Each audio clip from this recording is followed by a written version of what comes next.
chat up, shall we? So we can see the 0 people who will be joining us for this fun process of playing Spires Run, shall we? Let's get all these tokens out. Chuck them over here. Tokens and dice. Put them over there. Alright, we got all these cards. That's meant to be card number 11. That's 12. 10. 1, 2, 3, 4, 5,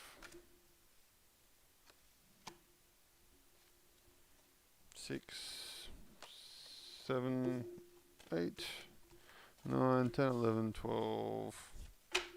Sure. Alright, let's start from the start, shall we? Because I cannot remember for the life of me how to play this game. Okay, so let's read this game. This card over here. I can't read it, so you can picture that. Your expedition into the Spire is transcribed in the deck cards. Blah blah blah. Reveal, pull, discard pile, etc., etc., etc. Reveal card 2. Ally setup, etc., etc., etc. Sure. I remember that much. Ally card anatomy. We don't need that shit. You can read it if you want to read it. There you go. That's where it is there. Set of actions. Yeah, we remember that much. You can read that shit if you want to read it. Recoup. Yeah, I remember that much. Upkeep. Yep. Remember that much. You can read it if you want to read it.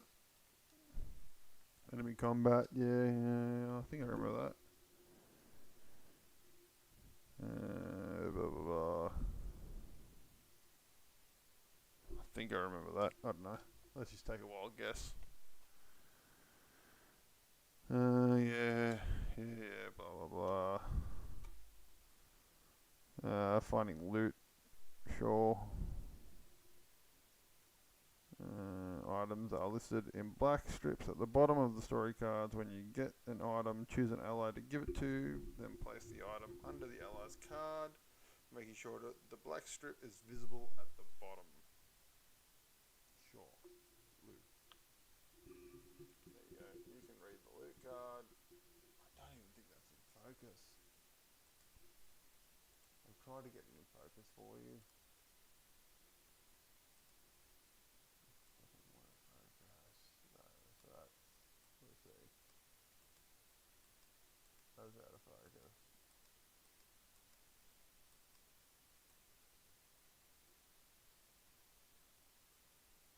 I think that's about the best I can get the focus for you guys. Sorry. It's about the best I can get the focus.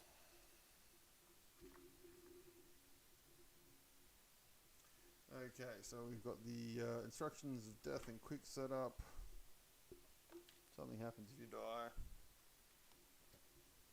Special effects, we'll keep that one out because we'll probably need that one. Just fuck all this shit off. I don't need my paintbrushes. Let's get my paintbrushes out of the way.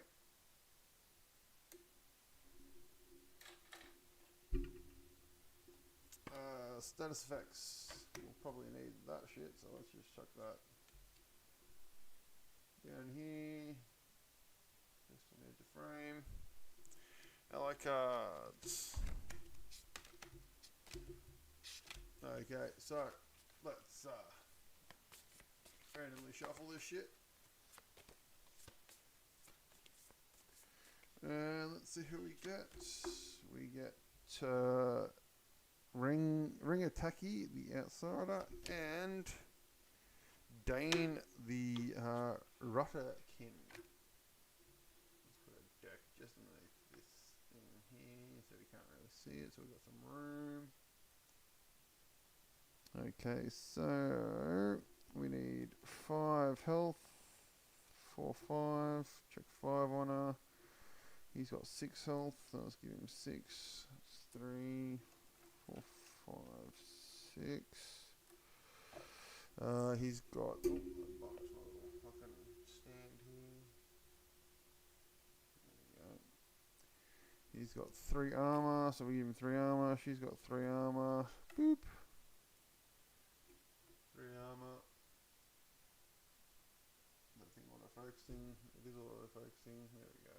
Sweet. Don't know how unfocused that shit is. I don't know if you can read it or not. What is it? That's as far as I can zoom in. Let's if we bring it down a bit.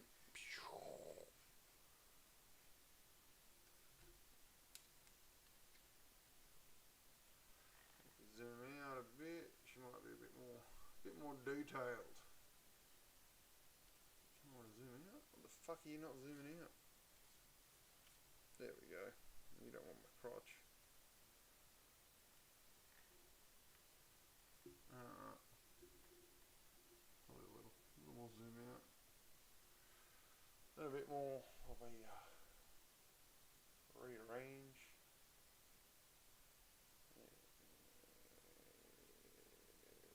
Yeah, let's do that, shall we? Oh, I've turned the camera off.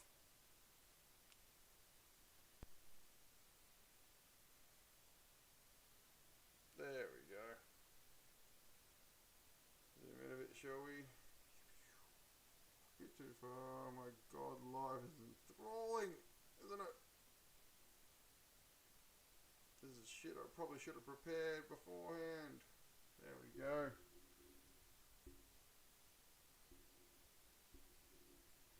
All this stuff. Edge of frame, there we go. These guys can sit down here. My drink can go to my mouth.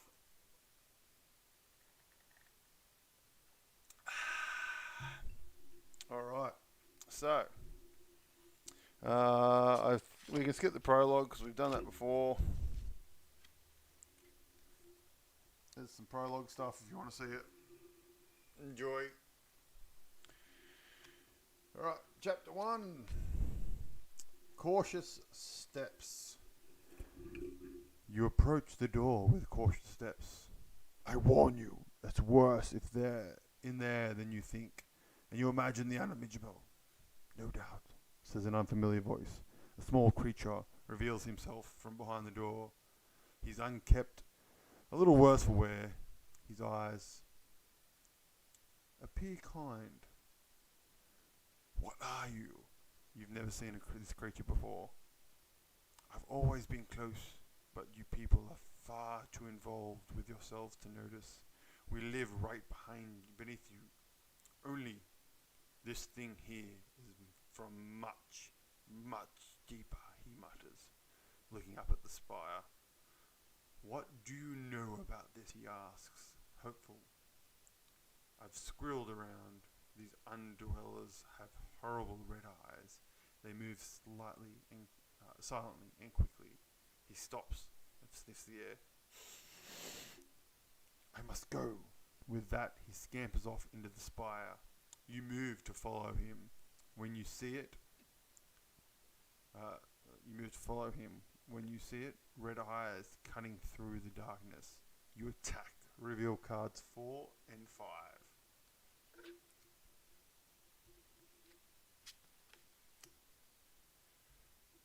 The doorman setup.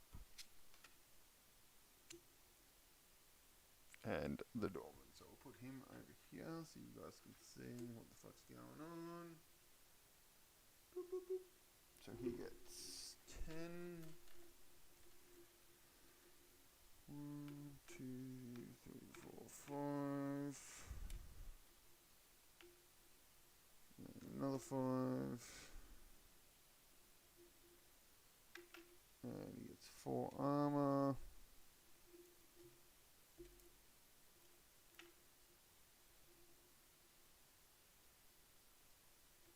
Okay, so set up encounter as pictured below.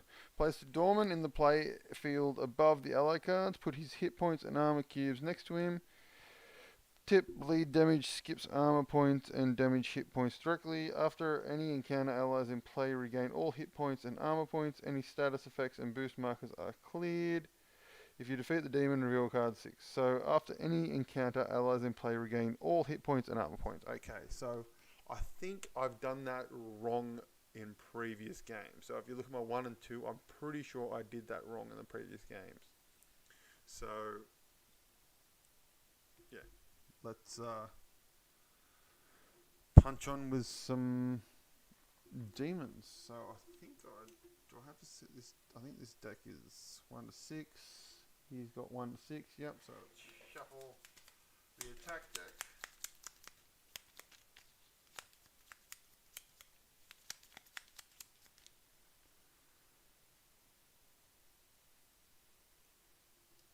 Okay, so I think so he's got a lot of health. A lot of health. So let's start with what do we got here?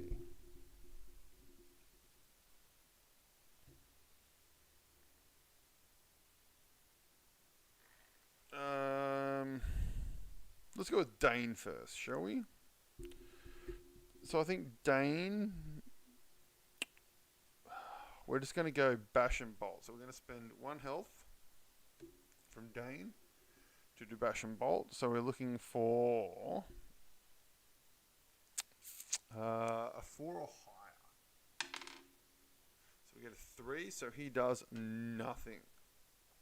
Okay, ring attacky, the outsider.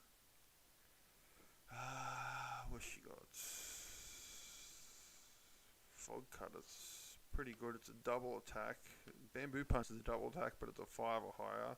Fog cutter's a 4 or higher. Bamboo punch does snuff to the enemy. Fog cutter does seduce. Look, let's just spend the 1 to do bamboo punch and hope that we do 5 or higher. So we do a 1, so we do not do 5 or higher. So let me just get all the other. Oh shit, we've lost some health off of the little dudes here. Look at the seal. Let's go to the rounds. Where's the round thing?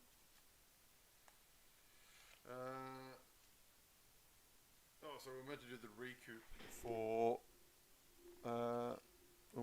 recoup for Dane first. So you do his ally action, then we do his recoup.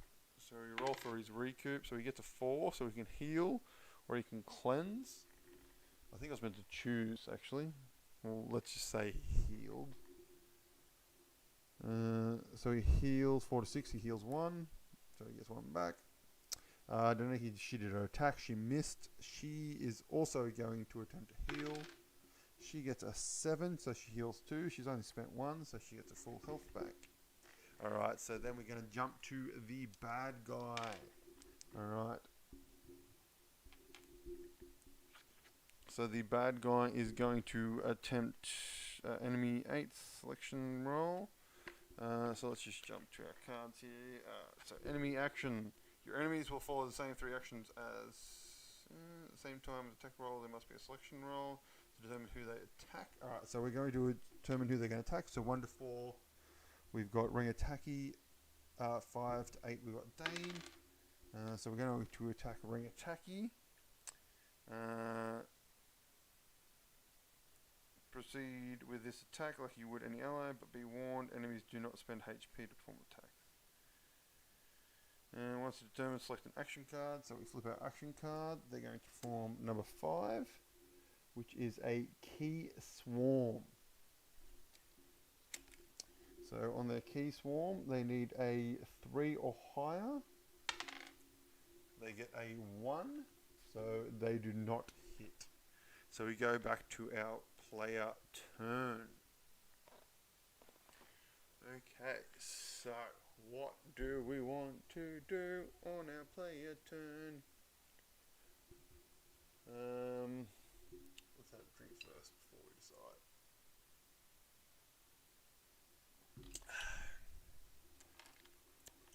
decide.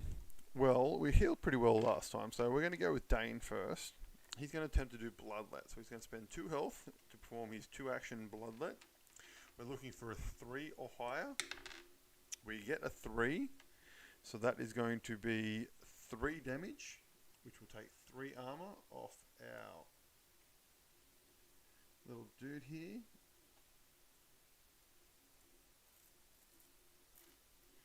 So we've taken 3 off him. That's his action, so he is going now to attempt to heal. So we're looking for a 4 higher. We get a 7, so that's 2 health back, so he's back to full health. We're going to go to Ring Attacky. We're going to do Fog Cutter, so we're going to spend 2 health to do Fog Cutter. So Fog Cutter's looking for a 4 or higher. She gets an 8, which is 1 damage. So we take his last armor off him. And she gets to do B, which is Seduce. So Seduce is take 1 armor from a target. We don't have any armor on the target, so we can't take any armor from them. Now she's going to attempt to heal. Oh, what's chant? Do you want to chant? Take 0 damage from all attacks. Well, she gets a 7 or 8. She gets to chant for the next round. She has spent 2 health though. She's got 3 armor. Let's attempt to chant. So 7 or 8, we get chant. 6, she doesn't get it, so she doesn't get chant. Okay, so we go to the baddie's turn. Alright, the baddie is going to attack. 6, so that's going to be Dane. What action are we doing? We are doing a 6. So that is a key burst. On a 3 to 5, we get a star. On a 6 to 8 is a 6. So we get a 4. A 4 is a star. So a star is... What is a star? It's been a while since I've played this game.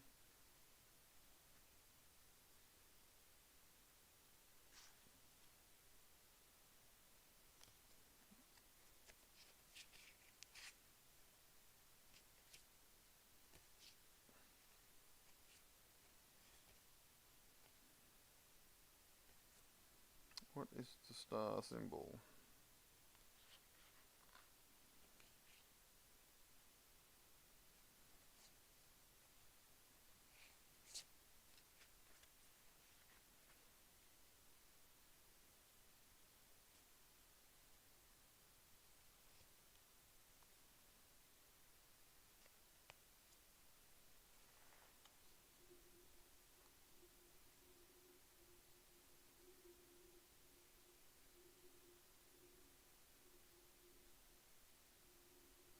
Oh, star is what you roll, I think, from memory. Yep, so it does 4 damage. So 4 damage will remove his 3 armor and 1 health, leaving him with 5 health. Okay, so they will now attempt to heal. 7, they get 1 health back, so that 1, 2, 3, 4, 5, 6, 7, 8, 9, 10. So they are at full health, so they cannot heal. Okay, so we're back to our turn. Alright, Dane. Now Dane's got no armor, he's spent 1 health. So we're just going to do Bash and Boast with Dane, so he's going to spend 1 health to attempt to do Bash and Boast. So we're looking for a 4 higher. We get an 8, so that is going to be 3 health. Boom, boom, boom, boom, boom. And does a kickback, which is that little blood thing at the back there. And a kickback does... What's kickback? There will be times when you get a bonus of lucky rolls called kickbacks, and if you roll an 8, you would do 3 damage and receive 1 HP back. So we get health back for doing a kickback on an 8. Then we're going to attempt to... Oh, what's cleanse? Do you want to cleanse? Remove 1 status effect from... No, we don't want to cleanse. So we're going to attempt to heal on a 4 or higher. 7, we get 2 health back. We only got 1 health we can get back. Sweet. We're going to go over to Ring Attacky. Ring Attacky, she's got 2 health spent. She's got 3 health less she can spend. We will spend 1 for a bamboo punch. This is a double attack. I think I forgot to do the double attack last time, but we'll do it this time. So double attack, looking for a 5 or higher. We get a 6, so that is a single health point, and we do it again. An 8, that is a single health point, and we get the A, which is snuff. So the enemy snuff -1 recoup roll, so they get -1 to the recoup for snuff there. So that's it. So we're going to attempt to heal. So we need a 4 high. We're looking for a 7 or better. With 1, we do not heal. Ooh, that is not good. Okay, so our enemy now, they're going to attack 5, which is Dane again. They get a 4. So 4 is a swipe. They're looking for a 3 or higher. And 8 is not good on swipe, so that's going to be 3 damage to Dane. 1, 2, 3, boom. And swipe, they do C, which is bleed for 3 turns to an ally. So bleed, -1 HP per turn. So we put bleed.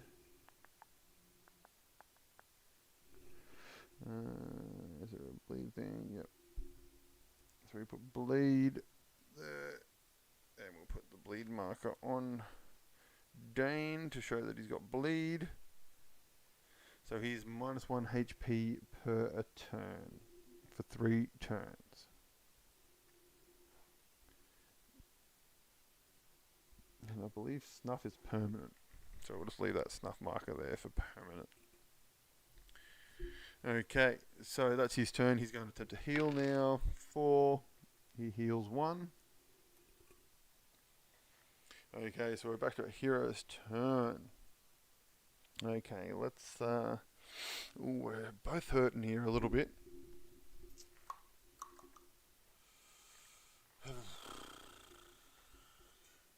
Let's go... We'll go Dane first. It's 3 health, so we're just going to go the freebie. We're going to punch. So we're looking for a 5 or higher. 1 is not good enough. He's going to attempt to heal, looking for a 4 higher. 7 is going to give us 2 health back. Much needed. Ring attacky, we're going to go to... She's got 2 health, but she's got 3 armor. But she takes a 4 damage, which potentially she can take 4 damage if a 6 comes out. Look, a Babaloo is a double attack anyway, and it's what you roll. The star mustn't be what you roll.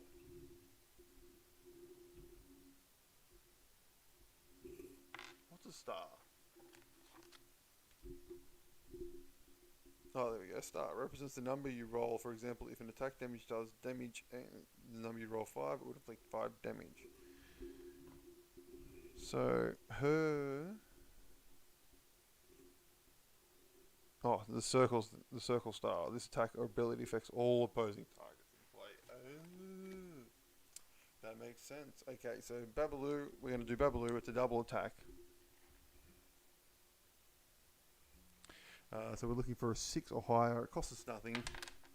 She gets a 1 and a second attempt. She gets a 1 again. No good. She's going to attempt to heal on a 4 or higher. She gets a 5, so she gets 1 health back. That was not a good round for our heroes. Okay, so over to our villain. Who's the villain going to attack? It's going to be Dane again 3 times in, or 4 times in a row. We're looking for attack number 3, which is a puncture. Alright, 3 or higher. He gets a 7 on a puncture. That is, oh, it's a big one. It's 2 damage. And does number B, which is bubble, for 1. Oh, he loses a health for bleed. I don't know if it's at the start of the turn or at the end of the turn, so we'll say it's at the start, at the end of the turn. So bubble, let's go bubble. What's bubble? Bubble. +3 armor on target, ignore ally armor left.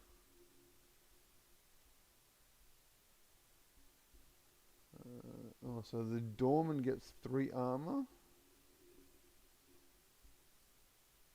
Ignore ally armor threshold, remove after enemy's turn. Oh, so the enemy gets I'm guessing it's for the next turn. He gets 3 armor, so we'll just put that there. Just so they got 3 armor for the next turn. After that, it's gone. So at the end of Dane's turn, he loses the health for his bleed, and we go to 2 more rounds. Then the Doormen are going to attempt to heal. On a 6, they get 1 health back. Okay, so now we go to our player's turn. So Doormen, obviously, Dane's buggered. We can rest for a turn. Resting as an option to make up the lost hit points. If you skip your action, you can elect to rest instead. Rest will grant you +1, +2, +3, depending on the turn number on your recoup heal results. Keep track of. Or boost during the recoup, you may receive more hit or armor points than you can use due to the threshold limit. So if we rest, we would get +1 health, +2 health, +3 health, depending on how many times we've rested in a row. Do we want to rest? Look, let's go Ring Attacky first. And if she gets a heal, she'll give the heal to Dane. So Ring Attacky, she's got 3. She's going to do Babaloo, which is a double attack. Hits all opponents on a 6 or higher. Does 1 damage. So 2 doesn't do anything. On a 7, it hits. So it takes 1 of his armor away. Then she's going to attempt to heal. On a 2, she doesn't heal, which is not good. Alright, so Dane's turn. Now Dane, he's got 2 health. He can't afford to spend any, so he's going to punch on a 5 or higher. He gets a 5, so that's going to be 1 damage. So that takes 1 armor away. He's going to attempt to heal on a 4 or higher. We get a 1. He does not heal. Alright, so we're back to the Dorman's turn. He loses his other armor. So he's back to just his normal health. Who's he going to attack? He's going to attack Ring Attacky, which is exactly what we wanted, because Dane is fucked. Gets a 4. We're looking for a swipe, so 3 or higher. Gets a 7, which is not good. That's a big hit, so that's 3. So Ring Attacky loses her armor.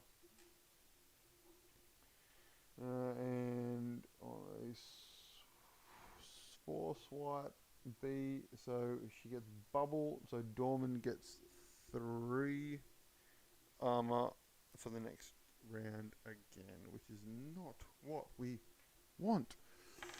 Then gets a 7, which means it heals 1. 1, 2, 3, 4, 5, 6, 7, 8. So it's back up to 8 health. This is literally the first baddie, guys, and we are getting smushed. Okay, I need a drink for this shit. And a Leamington. Come here, Leamingtons. This is my last Leamington.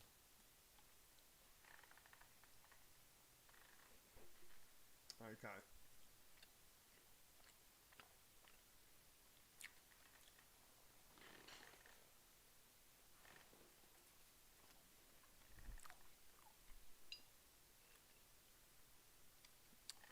We have fuck all health left.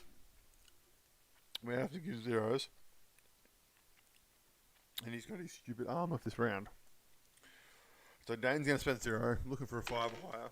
Oh, he gets an 8. That takes 1 away. And we get the A, which is Surge. Dane. So Surge, an additional 1 action. So he gets another action. So we'll just do Punch again. He gets a 6, which is just an additional damage. Taking it down to 1 armor.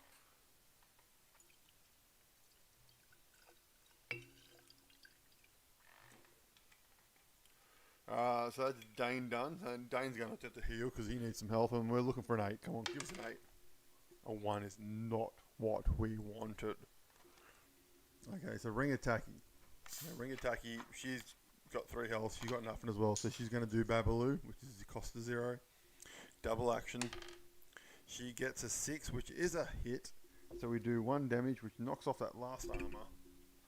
And then we get a second attack, which gives her an 8, which is just 1. Boom, knocks it off. She's going to attempt to heal. And if she gets anything, she's going to give it to Dane. She gets a 2, she does not heal. Alright, so who are our Dorman going to attack? It's going to be Dane. poor Dane, or Dane actually loses a health due to bleed. If he doesn't heal next turn, he's dead.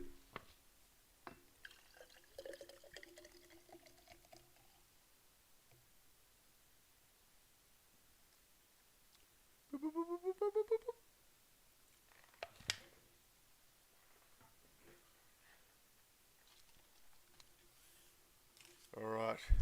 Well, I think Dane's about to die and we haven't even gotten into the dungeon. Poor Dane. He's just a random villager we picked up before we got into the dungeon. Oh, we are not going well at all.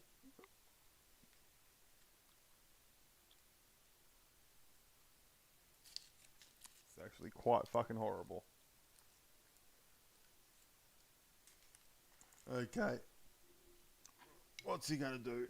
Let's just do a slash. Come on, give us a 1. Nope, it's a 6. 3 to 5. It does 3 damage. Dane is dead. Goodbye, Dane. A new hero joins us. Always my favourite. I love this art so much. Seriously, look at that art. That's gorgeous. God, I hope the new game has art like this. Alright, she has 5 health. 2 armor. So he died, so it's his turn to heal. He doesn't heal. Sweet, our turn. Alright, she's got plenty of stuff to do, so she's going to do some... She's going to risk it for the biscuit. She's going to spend 3. She's going to spend 3.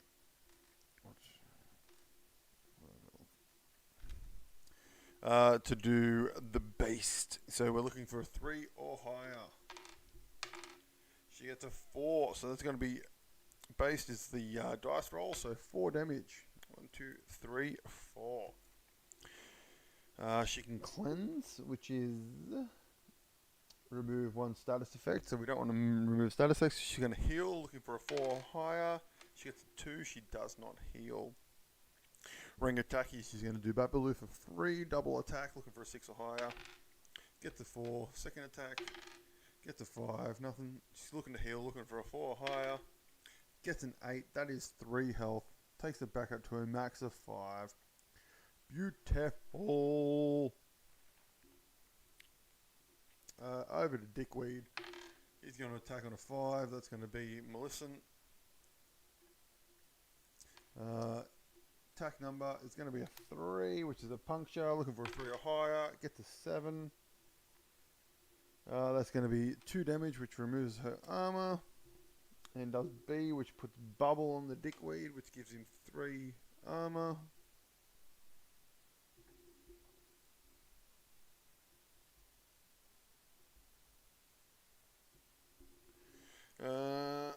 And he's going to attempt to heal. Gets a 1, does not heal. Okay, Millicent, she's only got 2 health left. She's nearly dead already. Oh my god.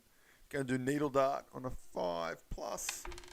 Gets a 2, nothing. We're going to attempt to heal on a 4 plus. She gets a 5, which is going to be 1 health back. Boom. Alright, Ring Attacky. She's going to do Babaloo, which is 0 again. Double attack, 6 or higher. She gets an 8, so that's 1 damage off Dickweed.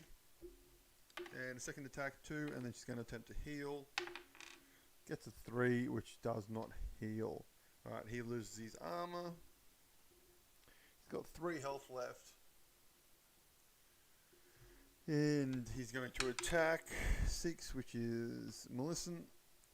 Going to do a 3. Looking for 3 or higher. Gets a 5. 5 is 2 damage. Takes it down to 1. Does A, which is bleed. Gives her bleed. Bump, bump. She only gets bleed for 1 round. So she needs to heal herself next round, otherwise she dies. Or she needs to kill him. So, on that note, she is going to rest. So to rest, we put a thing.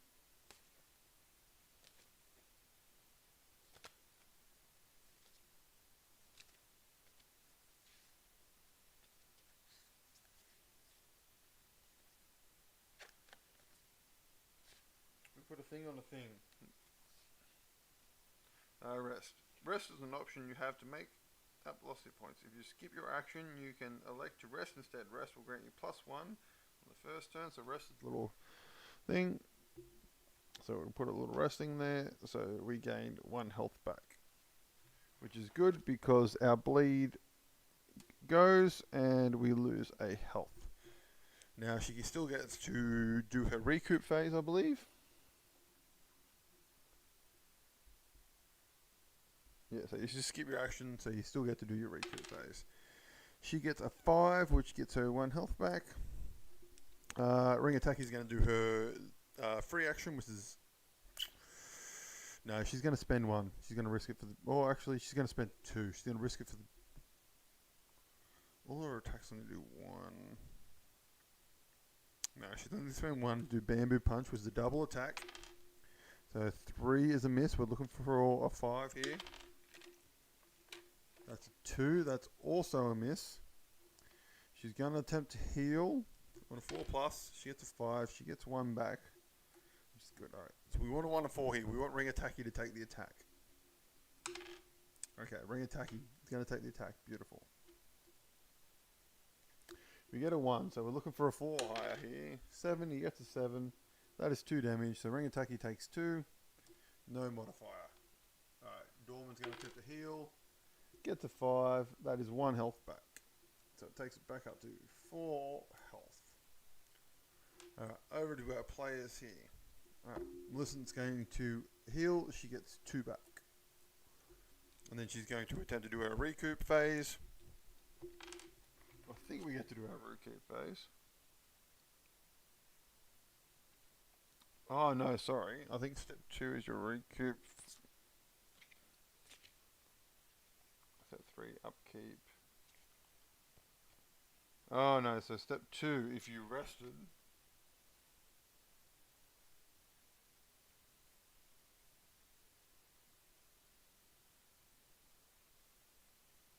Okay, so if you skip your action during your recoup, you gain 1. Did I just put that there? I can't remember if I just put that there. I think she had 2. So, in that case, it's not really worth it. So we're not going to skip our action. We're just going to attempt to punch him with Needle Dart. On a 5 to 7 we hit. 3 we don't. Alright, looking for a 4 or higher. Come on. 1. Fuck. Alright, Ring Attacky. She's going to do Babaloo, which is free. We get a 5. That's not enough to hit. Come on, 1 more. Double attack. No. Looking for a 4 higher to heal. She doesn't heal. Alright, we are going to die. Who's taking the damage? Ring Attacky. On a 2. 4 or higher. 7. That is 2 damage. She takes 2. I think I forgot about Snuff. -1 recoup roll. Whatever. She's going to attempt to heal. It gets a 7. It gets 1 health back. So it's back up to 5 health. Okay, back to our heroes. Come on guys, let's do some fucking damage here. This is ridiculous. Alright. We're going to do Babaloo. 6. That is a hit. We do 1 damage. Double attack. 7. That's another damage. Beautiful. Alright. Come on, keep those high rolls. Come on. We want a 7 or 8. 3. No. I think Ring Attacky's going to die. Alright, listen. We've got to risk it for the biscuit. I mean, we're 1 person down and we're not even in the spire yet. Yep, she misses her Needle Dart with a 1. She's going to attempt to heal. Gets a 4, which means she heals 1. Alright, who's going to be attacked? Millicent, good. We get a 1, which is perfect. And we get a 2, which means they miss. A 1, they do not heal. Okay. Millicent's going to do Backstitch. She's going to spend 1 health to do Backstitch. Looking for a 4 or higher. 7 does 3 damage, which is enough to kill the Dorman.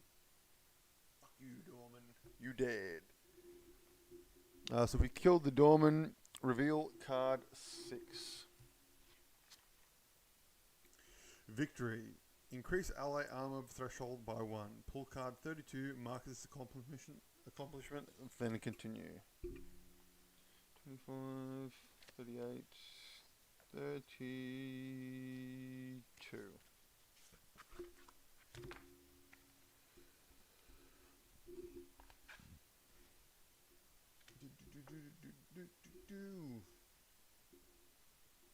Okay, so everyone gets their health and armor back. 5 and 2. 4, 5, and 3. I'm pretty sure I've done that wrong last time.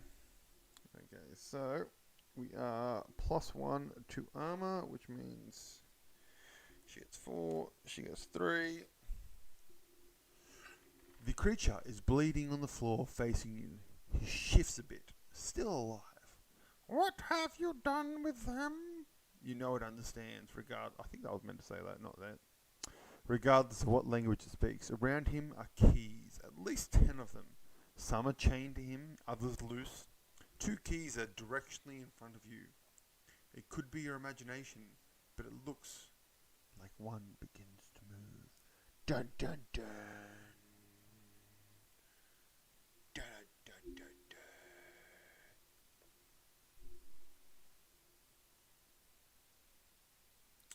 dun. We have to decide.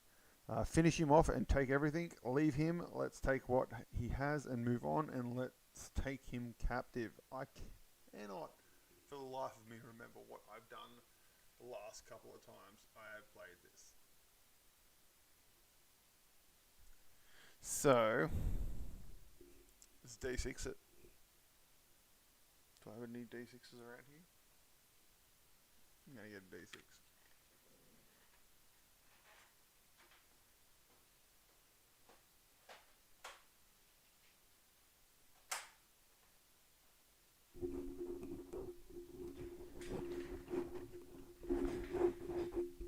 Alright, got a D6.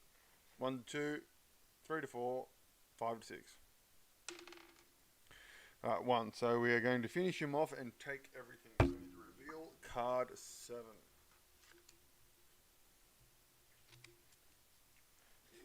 Dancing keys.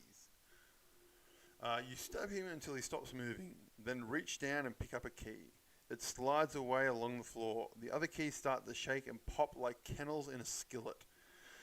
Another key leaps into the air and then disappears. Then another. Quickly, you dive towards the closest key. Roll a d8. 7. You get 1. There is a flash of light as the key settles in your grasp. You search the creature and find another key. Reward: the first key, the cursed key. Reveal cards 10 and 11.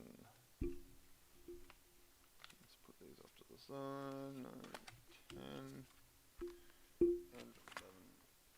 So we've got 2 keys. This key allows you 1 dice roll on locks. This key allows you 1 dice roll on locks. Excellent. Let's I don't know. Let's put these here.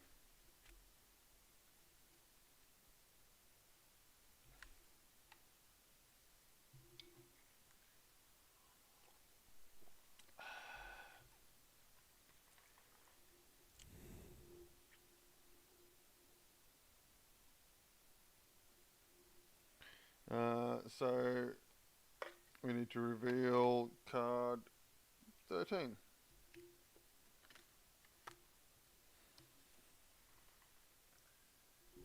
Sunshine. Oh shit, I bumped it with the chair. Apologies. Sunbeams punch through dusty air onto the back wall. The light blazes a hot orange in between 2 corridors. There are signs of struggle. A dead underdweller is lying face down in front of you with some overturned furniture. Glowing red, blood trails along the floor, haphazardly towards the left. You suddenly feel warm. Humid air hits the back of your neck. Something tall and thin darts towards the sunlight. There is a small flicker of light from the left corridor, and the humming increases. The orange rays of sunlight start to fade away as the morning begins to pass. The room grows dark. You should move along. We have two options, guys. I will follow the tall, thin creature into the corridor on the left, or I want to avoid mysterious creatures in the dark. I'll go to the corridor on the right. We're gonna D6 this shit and let fate decide. 1 to 3 left, 4 to 6 right. We're going to the right, so we are going to avoid the creature and we'll go to the right. Reveal card 17.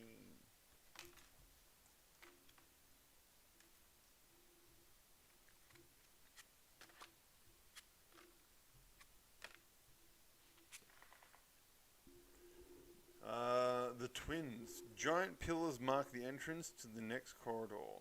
Obsidian tile stretches in every direction. It's dark, unsettling, and uncomfortably warm. I think I've faced the twins before. As you cross the chamber floor, two dark forms appear from either side. They slide towards you with supernatural speed, as if pushed by a sudden and violent wind. They attack in unison. Roll a d8. 8. The masked figures lunge towards you. They fight as one being. As luck would have it, you strike at the right moment and they are forced to dash to the side. Reward. The twins suffer intimidate, Start of encounter. You attack, reveal cards 18 and 19. So there's the twins. They have intimidate, which is force a number 1 action on the next turn. So they have to take the number 1 action.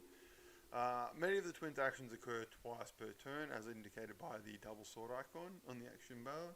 Roll twice to perform them as separate attacks in the same attack.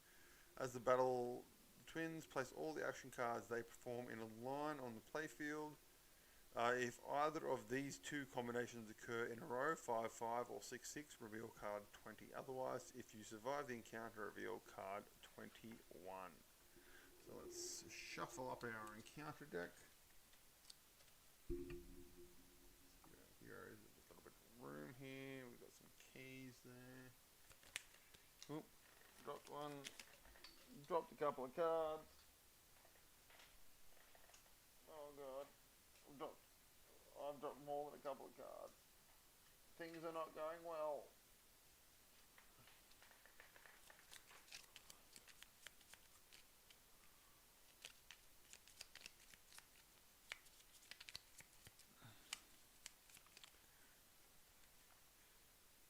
Alrighty. We've got our heroes there. Okay, who's gonna go first? We're at full health. We've got an extra armor because we're pimp.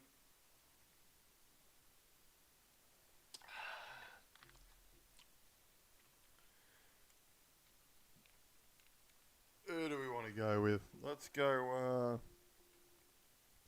Let's just go Millicent the Silk Weaver. Millicent the Silk Weaver. Alright. I need them for close up reading. Millicent the Silk Weaver. We've got 3 armor, so we can at least afford to spend 3. Look, 3 base is a good attack. We're going to go 3. We're going to spend 3. We're going to risk it for the biscuit. No, we're going to give him his 10. So 3, 4, 5. 3, 4, 5. How much armor has he got? Oh shit, 8 armor. 4. And 4. So he's got Intimidate on his first attack, which means he has to roll a 1. So we're going to do our first attack first, which is a based. So we're looking for 3 or higher. We get a 3, which is the number we roll. So that is 3. So we do 3 damage. Just takes 3 armor away from it, from the twins. We're going to attempt to heal. We get a 2, so we do not heal. We're going to go over to Rangataki. Rangataki, she's got 4 health. So we're going to do a, what's a sea harvest? Harvest, take 1 HP from a target. We can steal HP from a target. That's pretty cool. If we get a 6 or 7. Let's be seduce. What does seduce do? Take 1 armor from the target. Ooh. Okay, well, we're going to spend 2 to do a fog cutter. So we're looking for a 4 highs. There is a double attack. So we get a 7. So that is 1 damage. And then we get to do our secondary attack. We get an 8, which is beautiful, which is 1 damage. And it gives us B, which is seduce. So we steal an armor from them. And it takes us up to 5. I don't know if we can go above our max, but we're going to say we can because we're pimp. We're going to attempt to heal. We get a 3, we don't.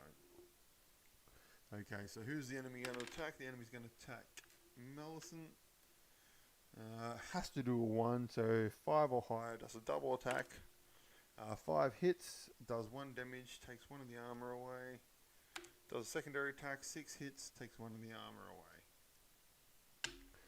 Then it's going to attempt to heal on a 5 to 7. Gets a 5, so it heals 1. It hasn't taken any damage yet, so it can't heal. Over to our heroes. Oh, Rangataki's good, so we're going to go with Rangataki first. Rangataki's going to spend 1 for Bamboo Punch. Because she's got so much armor, she's got to spend it. So we're looking for a 5 or higher. We get an 8, which is beautiful. Does 1 damage, which takes an armor away. And does A, which is Snuff. So I think we did Snuff last turn and completely forgot about. So it gets -1 on recoup rolls. So it takes -1 on a recoup roll from now on. Now she's going to attempt to heal, and we're going to attempt to heal Millicent. Gets a 1, doesn't do it. Alright, Millicent's going to go. She's going to use Needle Dart, so a 5 to 7 costs nothing. Gets a 1, nothing. She's going to attempt to heal on a 4 or higher. Gets a 4, she heals 1. So we go over to the Idiot Twins. Idiot Twins are going to attack 6, which is Millicent. They're going to do a 5, which is Meditate. So it's a double attack on a 4 or higher. Does damage. Gets a 7, which is not good. Does 3 damage. So it takes 1 armor and 2 health away, and then does the secondary attack.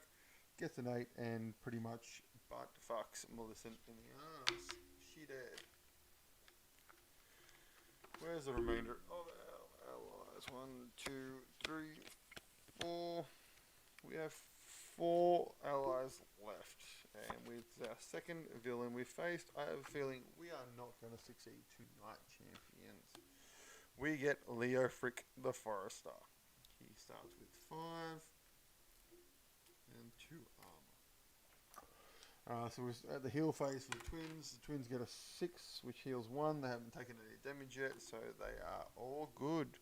Back to our heroes phase. He's got some big ass attacks, so we're going to spend 2 off him to do the jack attack. 4 or higher, gets a 3, does not do anything. He's going to attempt to heal. 4 or higher, gets an 8, he heals 3, which gives him 2 health back. We're going to go Rangataki. Rangataki's just going to do Babaloo, which is a free attack. Double attack, gets a 2, misses, gets a 1, misses. Going to attempt to heal, gets a 2, and she does not heal. Idiots, who are they going to attack? They're going to attack him. We get a 3, so we don't reveal the card. We get a 7, which is 2 damage, which takes both his armor, and does A, which is strength to the twins, so strength for 1 round. +1 on attack rolls. If you have double attack, +1 on the high roll.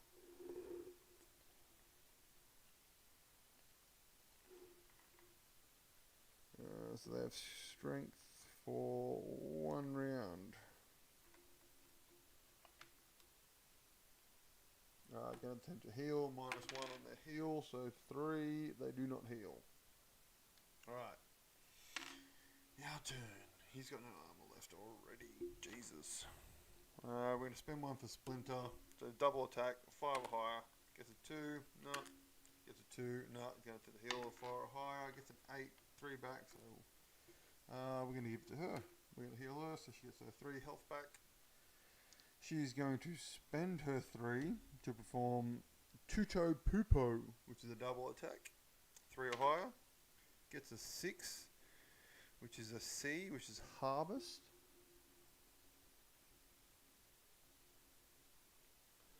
She takes 1 HP from the target. Very nice. So she's going to attempt to chant. What does chant do again? Take 0 damage from all attacks. She's going to attempt to chant, so on a 7 or 8. She doesn't chant. Over to the idiots. Who are they going to attack? Big man. They're going to perform attack 1. So we're looking for a 5 or higher. They miss.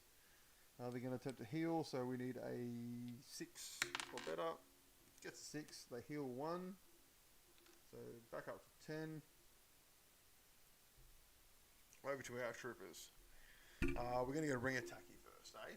Let's go Ring Attacky. She's got 3 she can perform with.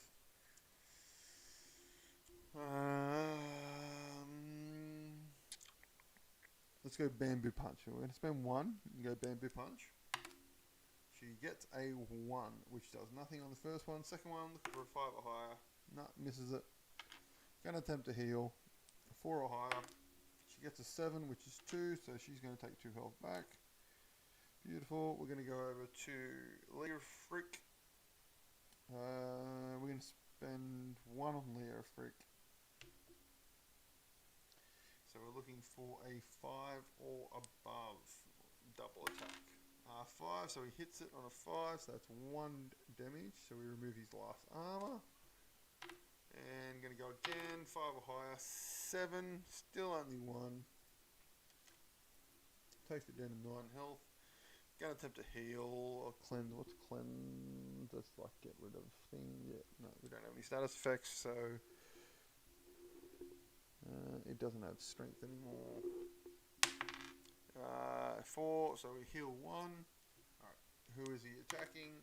Attacking 3, so it's going to be Ring Attacky. It gets a 1, so it is all 2 1s in a row, which doesn't reveal the card. So 1, we're looking for a 5 or higher. It gets an 8, which is 1 damage, so it takes an armor away.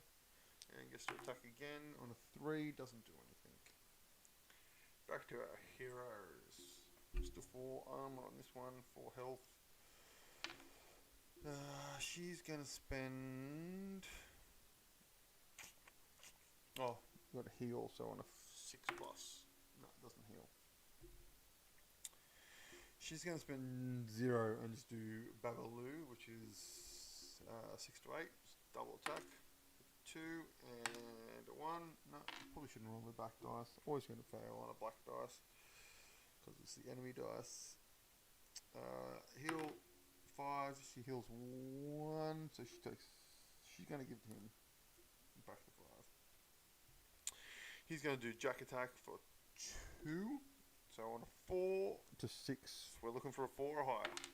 We get a 7, which is 3 damage. 1, 2, 3, and does A, which is Pierce. Pierce, ignore armor on target. He's got no armor. That's fine. Alright, he's going to attempt to heal on a 4 to 6. He gets a 3, does not heal. Who is the twins going to attack? Ring Attacky. That's who we want them to attack. They're going to perform number 6, which is 4 or higher. Gets an 8, which is C, and attacks all enemies. Turncoat. Force an ally to attack another ally. 2 action, no HP cost for action. Okay, so Ring Attacky has to do Fog Cutter at Leofric. So she does Fog Cutter. We use black dice because that seems to fail a lot. So Fog Cutter is a 4 or higher. 4 takes 1 damage. And double attack 5 takes 1 damage, of course it does. Leo Frick is doing the number 2 action, which is Jack Splitter on a 4 to 6. Does 3 damage. And a 7 does 3 damage. So that's 1 armor, 2 of them, and does A, which is Pierce, which ignores armor, so it still has an arm left, and she has 1 health left. That hurt a lot. And that's all they do.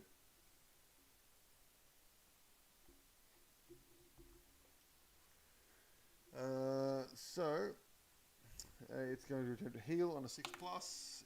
It does heal 1. Okay, so back to our heroes, who are both in a lot of pain.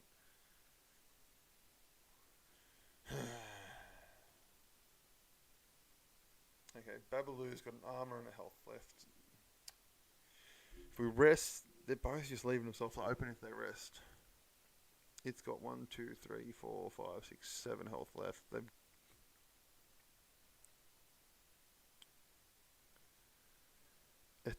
We're better off doing an action and trying to heal. So she's going to bring attack. He's going to try and Babaloo, which is a double attack, looking for a 6 or higher. 8. So that's 1 damage. Gets a 1, which is misses. And then we're going to attempt to heal on a 4 to 6. Gets an 8, so that's 3 health back. Bam. Good work, ring attacky. Okay, so Leo Frick, we're going to do a 0 attack, which is a double attack. 6 to 8. We get a 3, nothing. 1, nothing. We're going to attempt to heal on a 4 or higher. Gets a 3, he doesn't heal, which I feel he's going to die. Please. We're going to roll for the twins attacks. We do not want a 4 or higher here. We get a 7. Not what we wanted. What's the attack?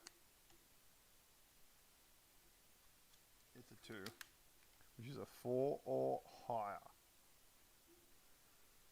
Alright.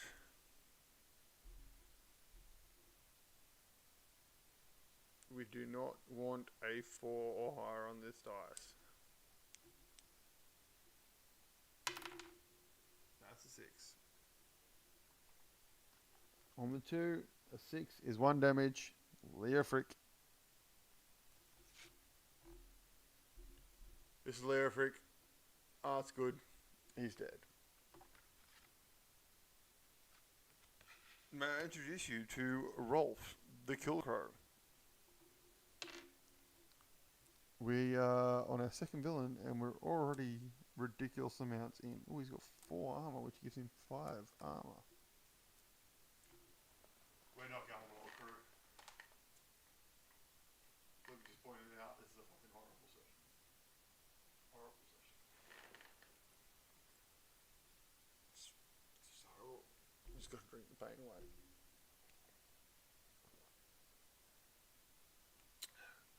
We have one viewer. I don't know who in God's name is viewing this. It quite possibly could be myself viewing it. I don't know. If you're viewing it, say hi. If you're not viewing it, oh my god, this has been going for an hour and we're only on the second person. Alright. Let's continue.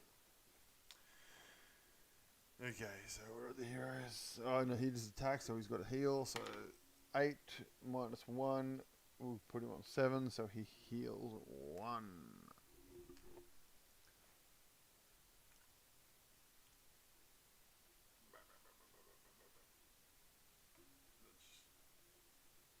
There we go. Okay, so.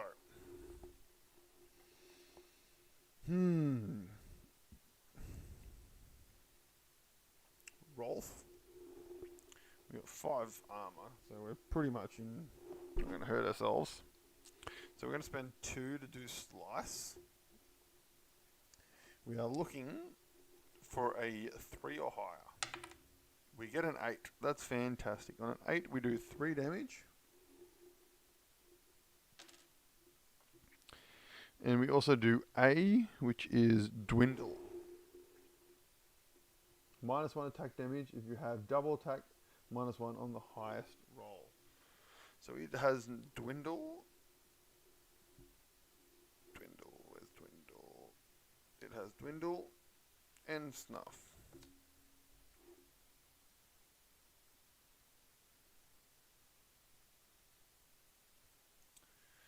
And we gain a health back. Boom. For being fucking awesome. So we're going to attempt to heal, and if we get it, we're going to give it to Renataki, even though she's only 1 up. 1, we don't get a heal. Alright, Renataki's going to go. She's got 4 health, 1 armor. She's going to spend 1 health to do Bamboo Punch, which is a double attack on 5s or higher. She gets 2, 6, which is 1 damage to the idiot. She's going to attempt to heal on a 4 to 6. She gets a 4, so she heals 1 back. Alright. Who are the twins going to attack? They're going to attack Rolf, the Kill Cow. They get a 3.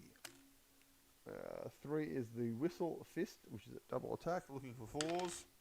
Gets an 8. -1 for attack because they are Dwindle. Or -1 on the highest roll.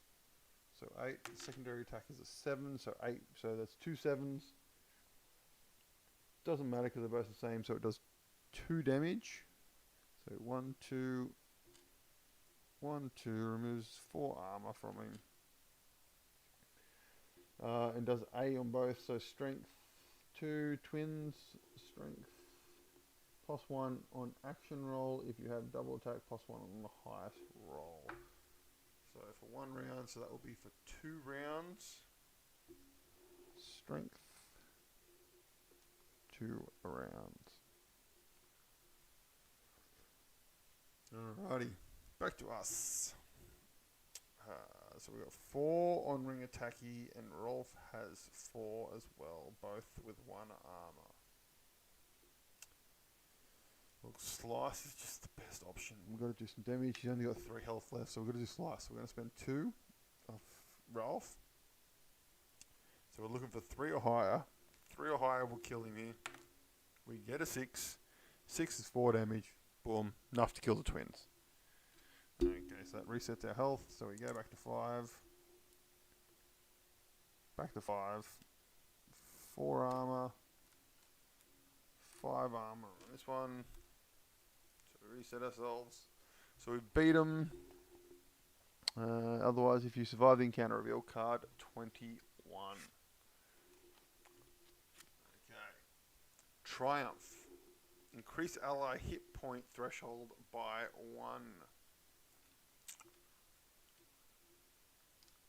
Hit points by 1, which means these guys each get a hit point bonus. Okay, so you strike the final blow. The remaining twins fall body of his dead brother. He pulls the cylinder out of his belt and presses his finger on top. With a rush of wind, their bodies turn to dust and disappear into cracks between the tiles. The cylinders hit the ground and rolls off into the shadows. Half a mask lies in front of you ominously. You must decide, leave the mask, go after the cylinder, take the half mask, leave them, something about the mask is uneasy. I've taken the mask before, I know that much. I don't think I've gone after the cylinder before.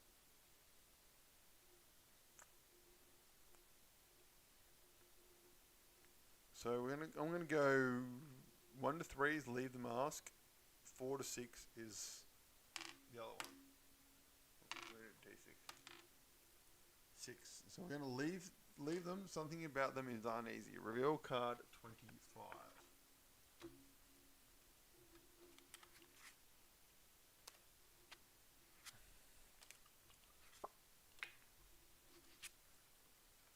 The Dim. After a few twists and turns, you come to a dead end. The wall is plain stone with one small square dead in the center. There are abstract symbols on it and a horizontal slit in the middle. Do you have a key? If so, roll a dice equal to the number of keys you have. Did any of them match the symbol? We have 2 keys.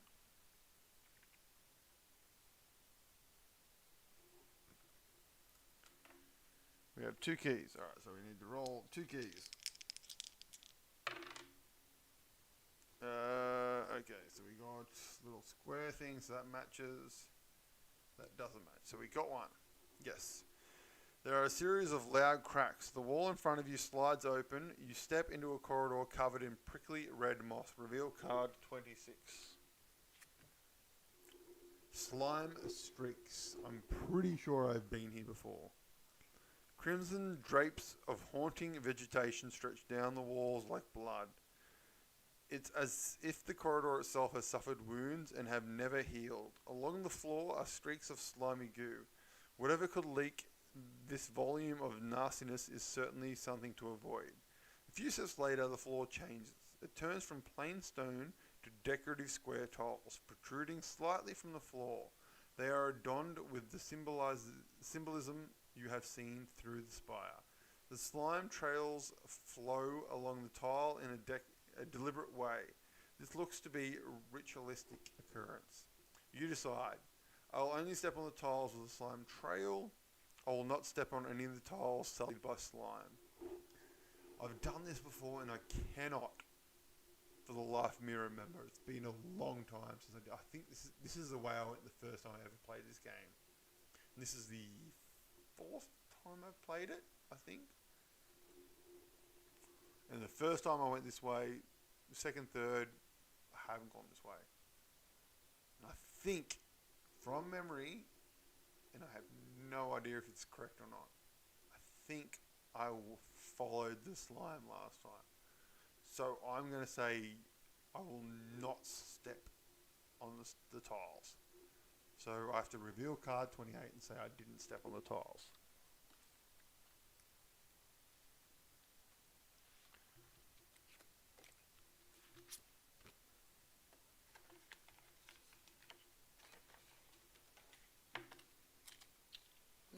Drop the card. Okay, I didn't step on the tiles. Let me get some gum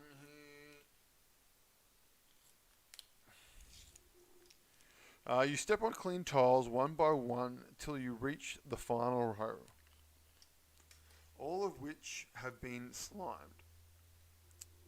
It's too far to jump. You'll have to walk through it. The slime tile compresses downwards as you step onto it, followed by a sharp cracking sound.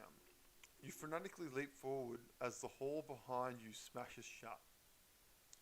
The wall in front of you revolves to slide, revealing the source of the slime. Reveal card 29.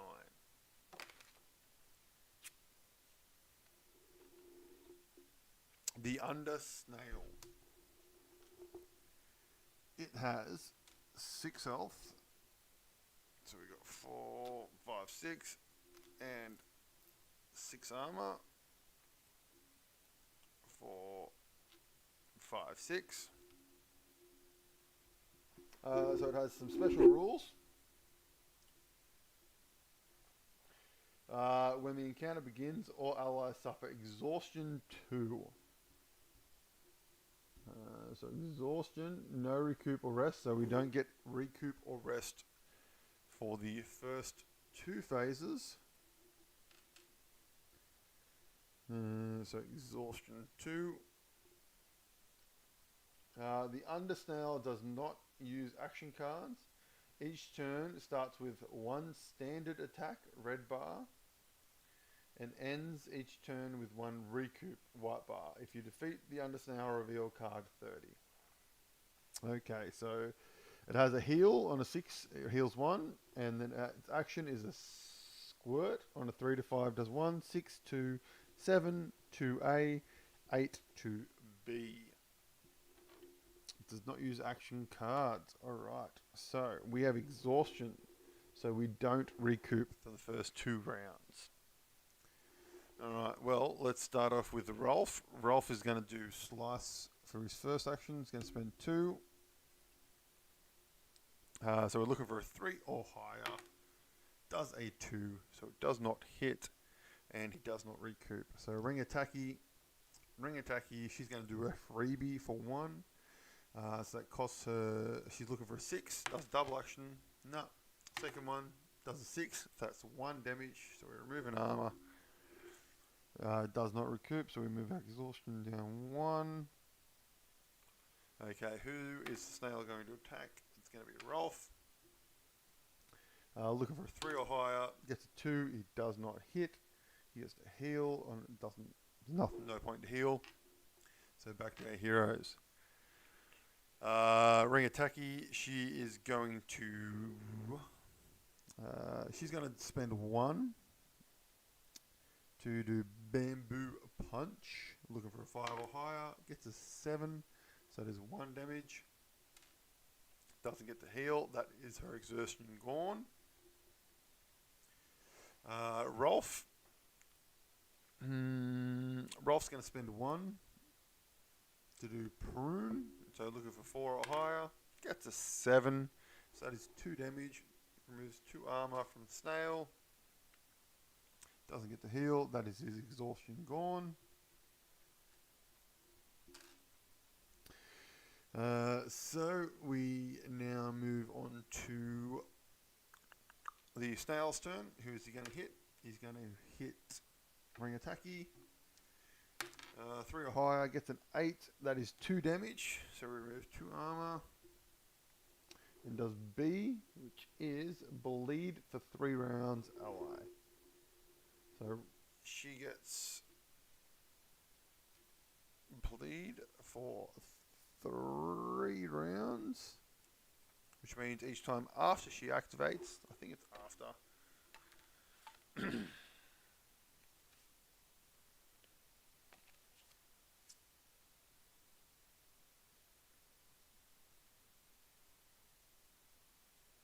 Yep, during upkeep. Okay, so let's go Ralph first. Ralph's got 3 with 5 armor. We can attempt to heal the turn. So let's go 1, and we'll attempt to prune. So we're looking for a 4 or higher. Gets a 7, which is 2 damage. So that's all of the snail's armor gone. We're going to attempt to heal, so looking for a 4 or higher. Gets a 1, does not heal. Ringataki is going to do Babaloo, which is a free one. Double attack. 1, nut. Looking for the second one. 1, nut. Looking to heal. 4 or higher. Gets a 5. She heals. She's going to give it to Rolf. So Rolf heals 1. Over to Snail Dickhead. Snail Dickhead is going to attack Ringataki. Gets a 5, which is just 1 damage. Removes 1 armor. Oh, so she lost 1 as well, so that would be the other armor gone for her bleed. The snail's going to attempt to heal on 6 or higher. Doesn't heal. Over to our heroes. Alright, Ralph. We got 3 health, 5 armor. We're going to spend 1 to attempt to prune. So we're looking for a 4 or higher. Gets a 2, does not prune. We're going to attempt to heal. 4 or higher. We get a 3, we don't heal. We're using the black dice. Of course we failed. Red dice for the heroes. Always the red dice for the heroes. She's got 5 health, no armor.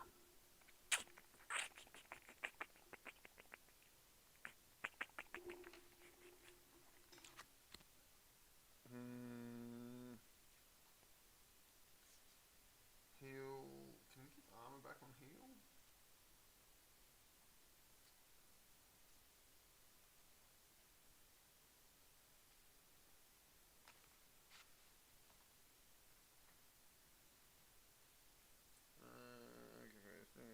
Stun, bad heal.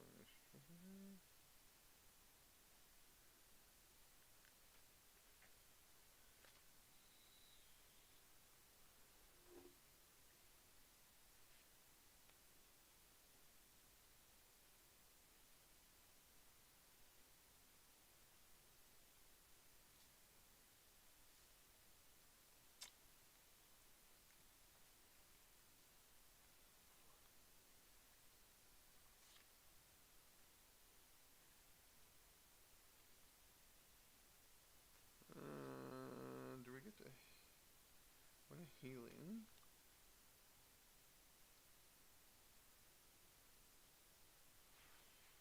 So we just do the recoup. 2 phase. 6, 7.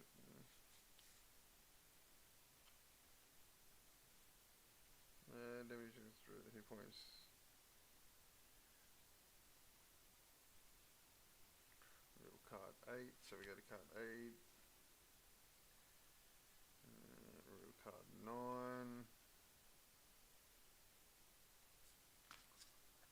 Loot, blah blah blah. Reveal card 10. Death quick start.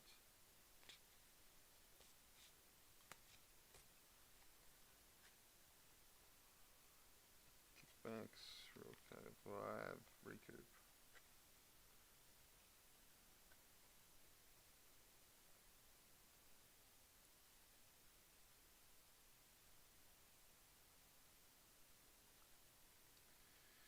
Rest is an option. You have to make up those hit points. If you skip your action, you can like blah blah. Yep.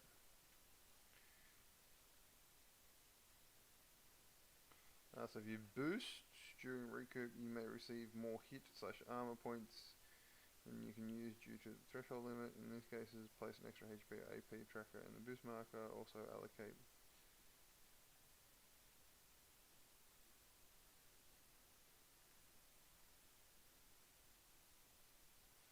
Okay, so if you receive more health than you can, you put it in the meter. I guess at the top, you get +1 armor back.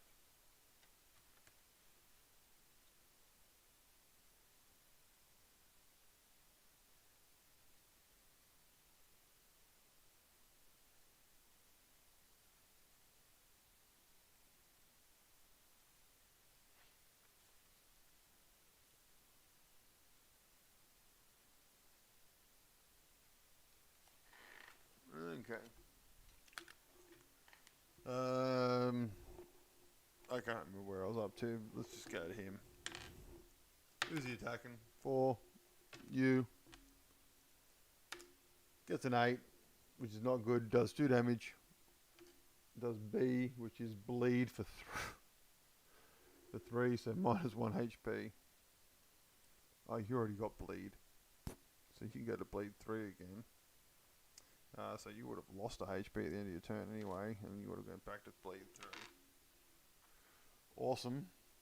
Okay, so let's go to Ralph, because Ralph needs to heal Ringataki, obviously. He's not going to spend his extended shovel, so we're looking for a 5 or higher. Does an 8, which is 1 damage.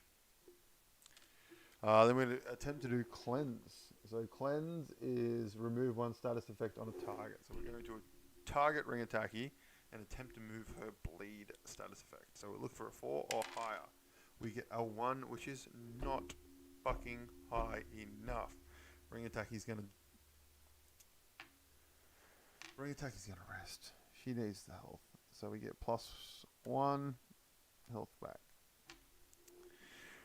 That was her turn. She doesn't get to heal or chant because she rested. Her turn ends and she loses her health. Let's hope that the snail doesn't target her. It does. I think Ringataki's going to die, guys, unless we get a 2. Nope. An 8 is 2 damage. That kills her. Bleed goes. She dead. We have 1 ally left after Hilgard, the Endrake, which is 5, 6, 7, and normally it's 3 +1. Okay. Let's see how quickly we can die. So Rolf hasn't... Did Rolf go? I can't remember if Rolf went. No, that was... The snail went and died. So he needs to see if he heals. On a 6, he heals. So he gets 1 back. So it takes him back up to 6. So he's back at full health. Okay, let's go our heroes. Let's go Hilgard. He's going to spend 2. 2 bombs away. We're looking for a 4 or higher. Gets a 6, which is 3 damage. Boom. going to attempt to heal.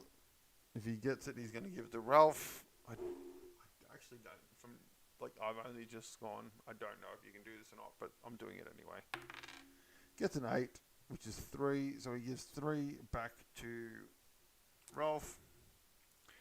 Ralph is going to go. He's going to spend 3 to do snappers. Gets a 6, which is 5 damage, which is enough to kill the snail. The snail is dead, so we get our full health back. So that would be 6 on him with 5 health, 5 armor. That's correct. 4 and 1, 2, 3, 4, 5, 6, 7 health on Hillguard. So we beat him. If you defeat the Undersnail, reveal card 30. Orange Swirl is another key card.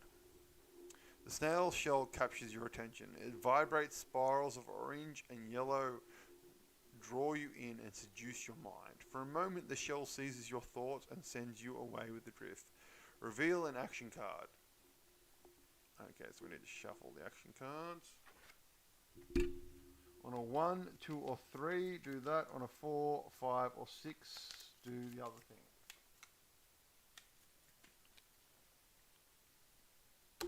We get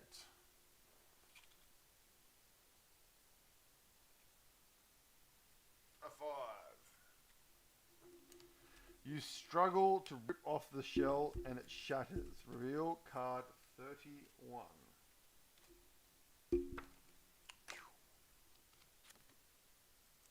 Tale of Two Passages. You stand in front of 2 corridors. The right is at an incline with beds of inverted mushrooms and red moss draping down. The left descends into darkness. If Leofric is in your active party, his Jackalope Magnus gets in a tussle with an Undersnail. Nope, we don't have Leofric. He dead. Choose now. Head up the fungus corridor or head down the dark corridor. From memory, I've had this one before. I know I've had this card before, and I'm pretty sure I followed the fungus. So we're going to go to card 47 and head down the dark corridor. 45, 46, 47. The dark. It's getting dark fast. Luckily, the corridor is narrow and you can feel your way forward, but it won't be long before you tumble off a ledge or something worse. Do you have any of these items? A bag of blood, a head of the underdweller, or a rat antenna? We do not. No, I don't have any of these things. Reveal card 51.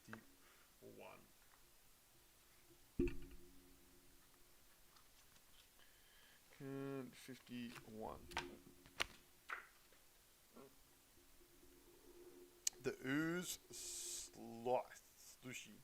sashi. I have the hiccups. Oh god. It's the end.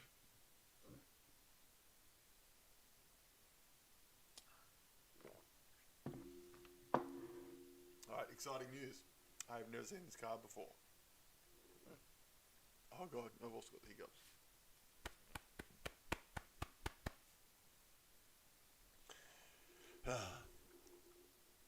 You walk through an arched doorway into a small chamber. Thankfully, your thesaurus surroundings provide enough light to see.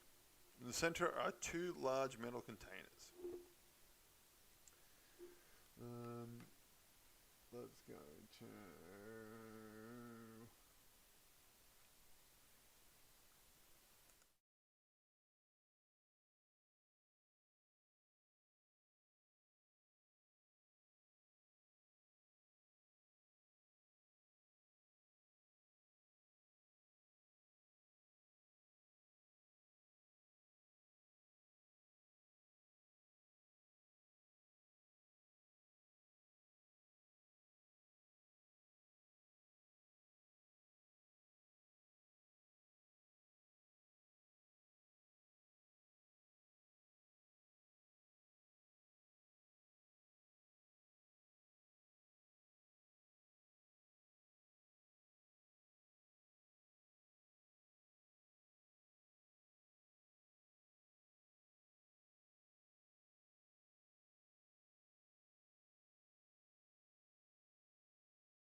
Okay, I'm back.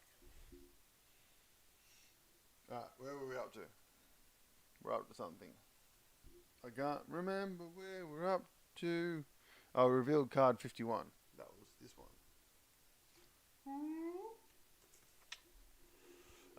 You walk through and ask blah blah blah. You can't help but feel a sense of discord and abandonment in these chambers that were once alive with purpose. Now it's just dead bodies and trails of blood.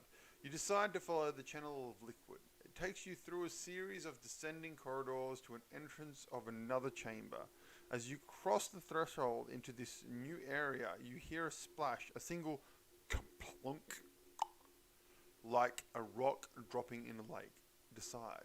I will wait and listen, reveal card 52 and 55, or I don't care what horrors lie ahead. I'm going in. This is completely new to me. I've never drawn this card before, so I don't know what to do. I'm just going to place this bad boy here. Don't know what to do, so we're going to let fate decide. 1 to 3, we are going to wait and listen.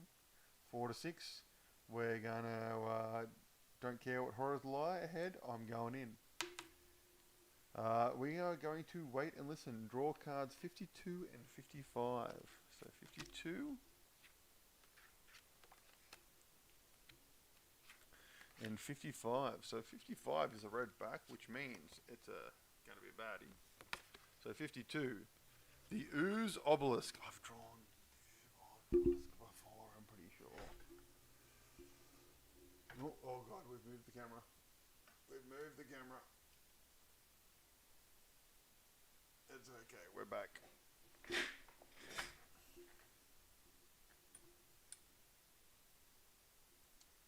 The Ooze Obelisk.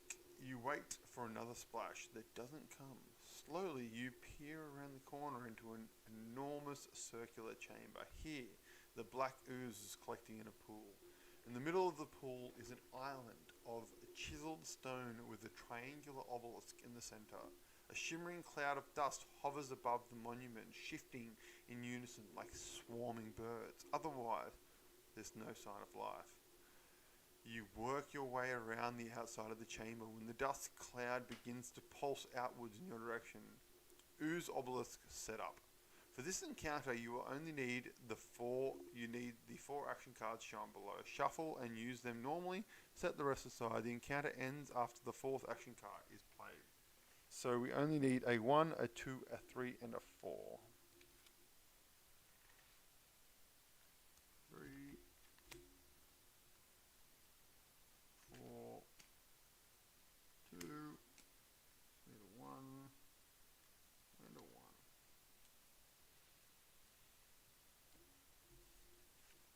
1. So after the encounter, if the obelisk is not defeated before it runs out of action cards, reveal card 56. If the obelisk is defeated, it runs out of action cards, reveal card 57. So we get like 4 turns to beat the obelisk, which has 10 health and 10 armor. Yeah, that's not gonna get defeated. 5, so 10 armor.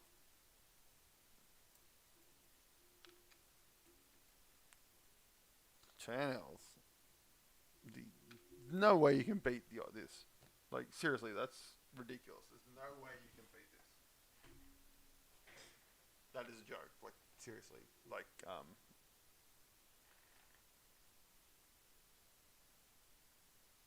I can't read who made this, but whoever made this, like, seriously, that's ridiculous. You can't fucking beat that.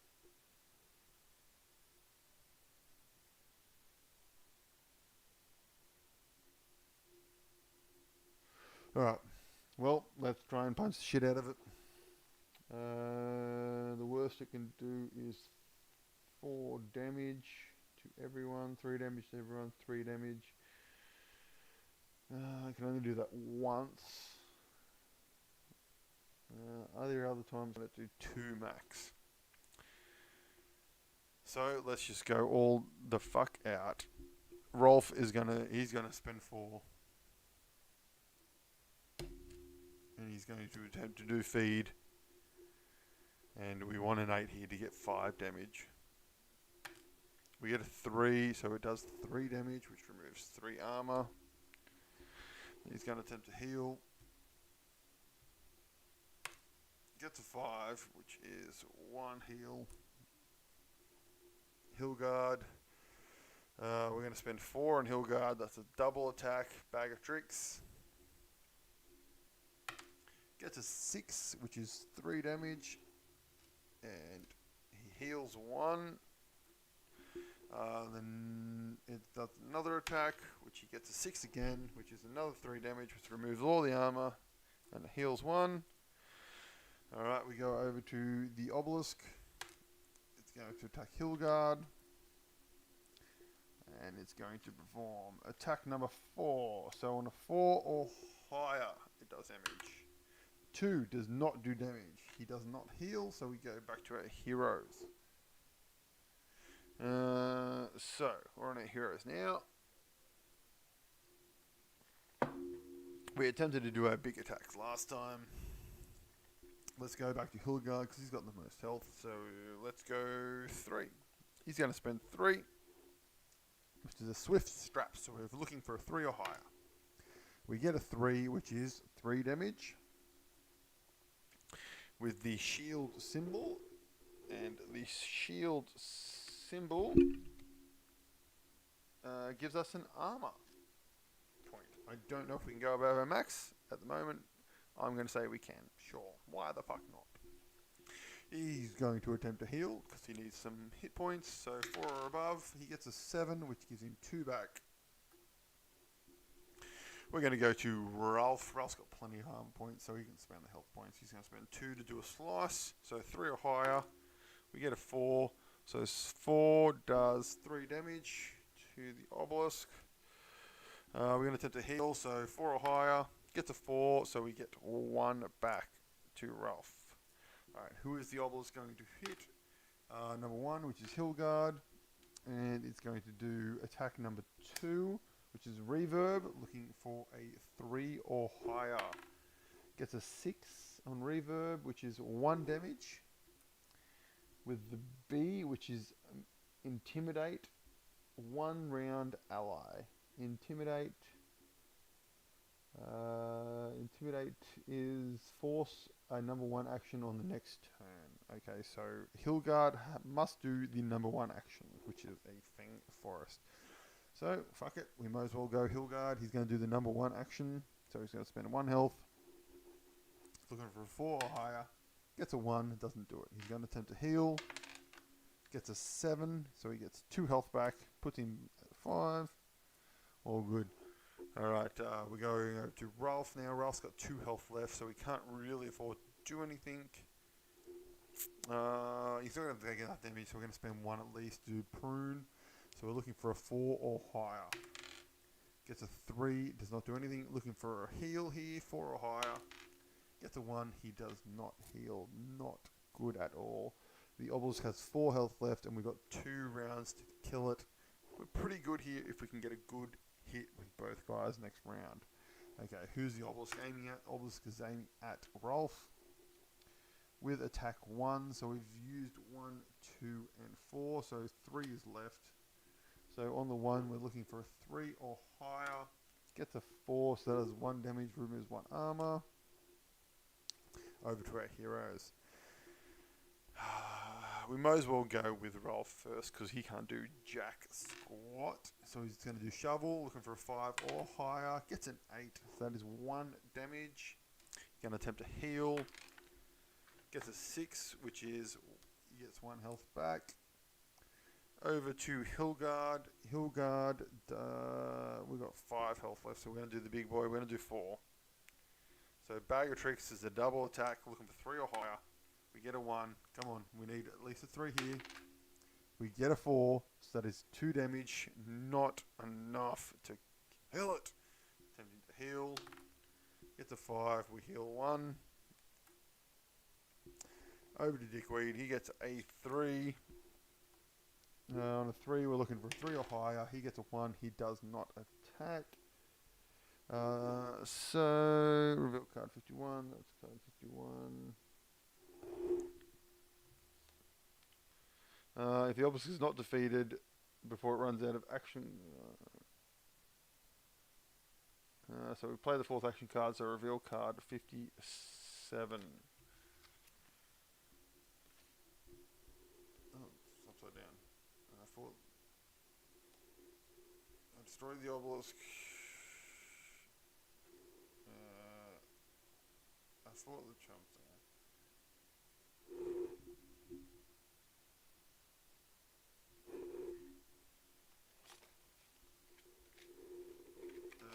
So, if the obelisk is not defeated, reveal card 56. Oh god, I'm dropping shit everywhere. I had one health point. I can't believe it had one health point left. That sucks. Stomach spin. The dust cloud above the obelisk bursts outward, creating a cyclone that pulls the pool with it. A whirlpool of onyx ooze stretches out onto the chamber floor, catching you in its wake. You are stuck down as the pool begins to drain. Your feet hit the bottom as the last of the ooze drains out. Unsightly horrors emerge around you. Roll a d8. 3. The giant bubbly creature spews a piss yellow foam at you. Your misfortune knows no bounds. You duck backwards. Punishment. An ally suffers intimidate start of the encounter. You attack, reveal card 58.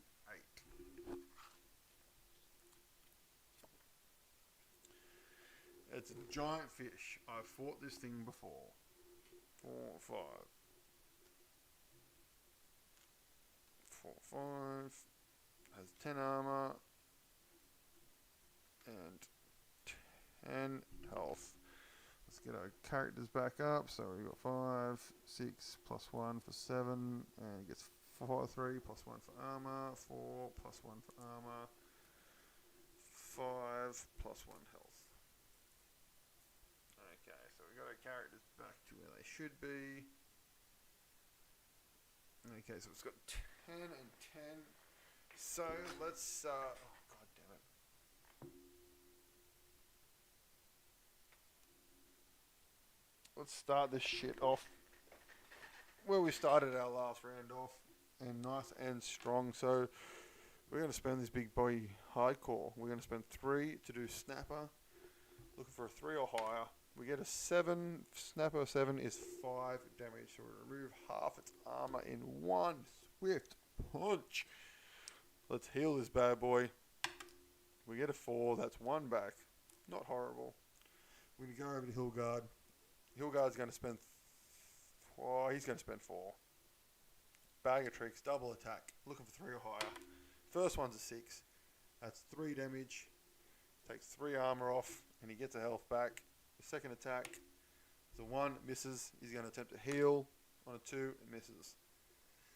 We jump over to Dickweed. So special... one of them had Intimidate. Someone had Intimidate for something.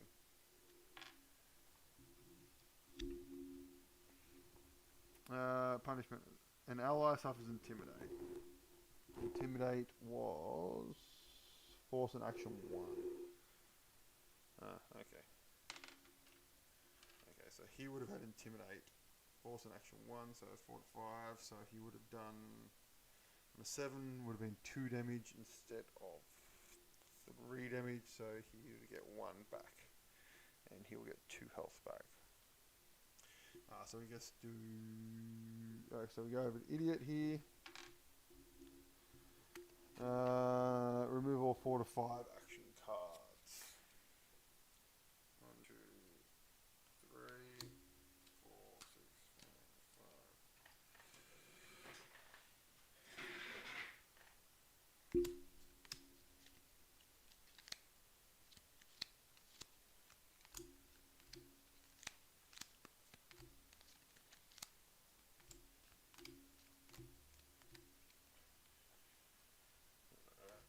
Oh, I've dropped 4 cards.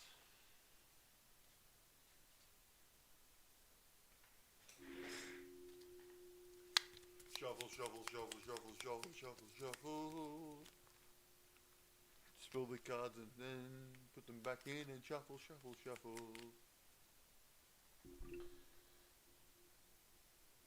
The lurker attacks the glob. If you survive the encounter, reveal card 63.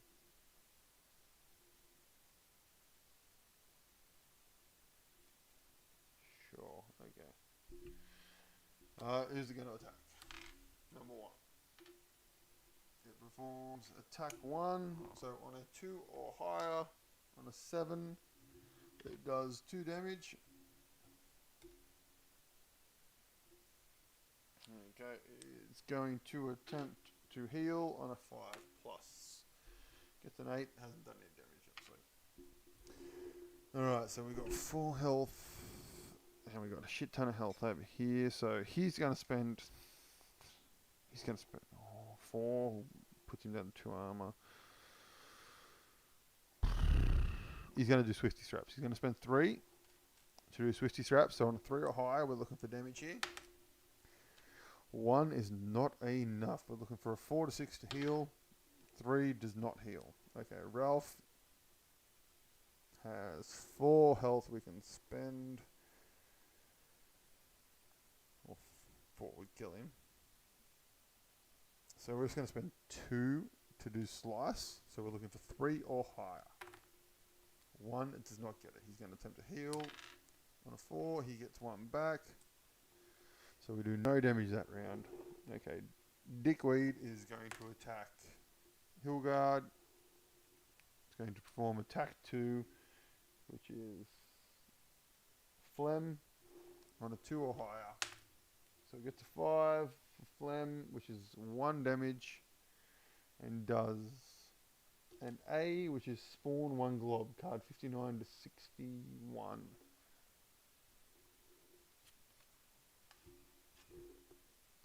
We will move our keys over and we'll put the glob over here.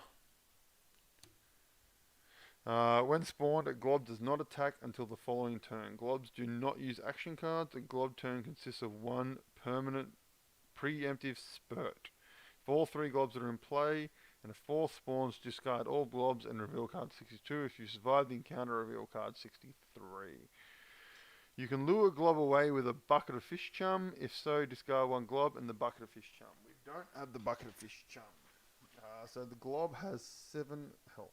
3, 4, 5, 6, 7.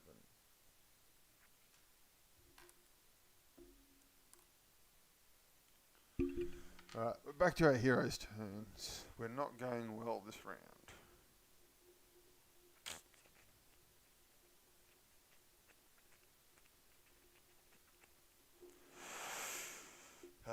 Rolf has 5 armor left still, so he can still take a punch and hopefully heal something. So we can do a slice here, which does, so we're going to spend 2 on Rolf and attempt to do a slice, and we're going to do it at the lurker. So we're going to roll, we're looking for a 3 or higher. We get a 4, which does 3 damage, which removes all of the armor off the lurker. He's going to attempt to heal and hopefully get an 8. We get a 1, so fuck all. Hilgard is going to do his 0 shot, which is a slingshot, so 5. So we're looking for a 5. We're going to do this at the lurker. Dropped it. We get an 8, which is going to be 1 damage off the lurker. And we hope we get the 8 again, so we can get some health back. We get a 3, we do not get any health back. Who is the lurker going to hit? Lurker's going to hit number 3. We get a 1, so 2 or higher from the lurker. A 6 from the lurker, that does 2 damage, so that's 1 armor gone and 1 health gone from Hilgard. Then we jump over to glob number 1. So the glob number 1 is going to attack Rolf. So we don't flip an action card for him. Oh, sorry, we have to do our heal for the lurker. It gets a 7, which means it heals 1 health, so it's back to its full health.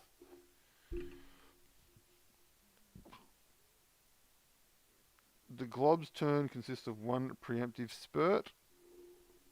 So an A, B, C, or D.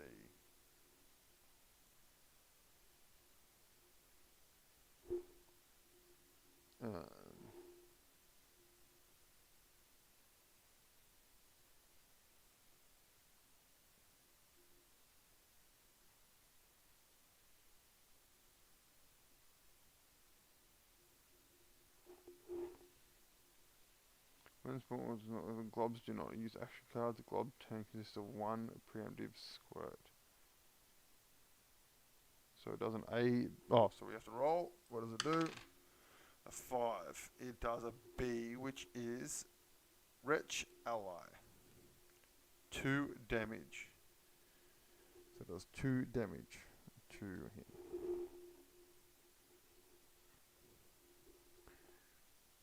Wretch.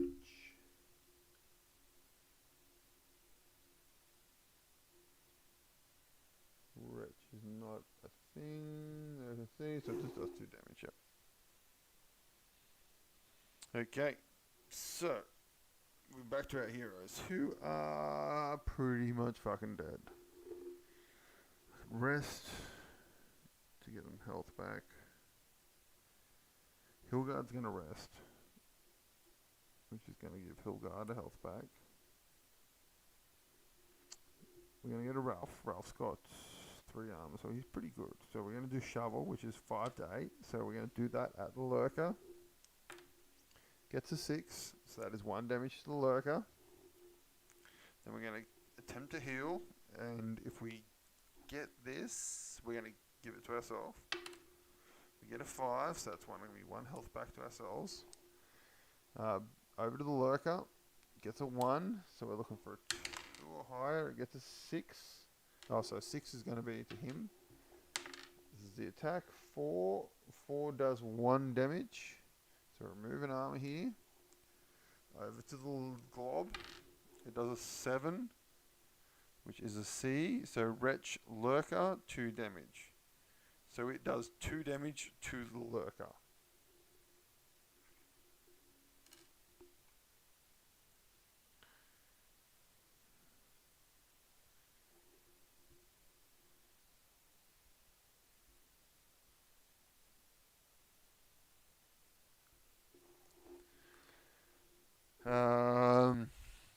Okay, so back to our heroes.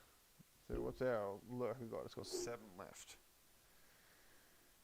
Hilgard is going to rest again, which gives her 2 health back, which takes her to 5 health.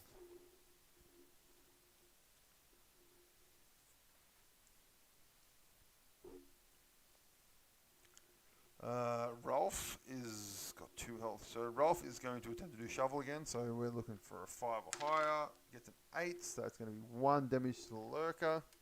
He's going to attempt to heal, and we get an 8, so that's going to be 3. Do we want to give it to ourselves, or do we want to give it to Hilgard? Hilgard is on 6 health, so she's currently got 5. So let's give it to Hilgard. So Hilgard gets 1, 2. 1, 2, 3. I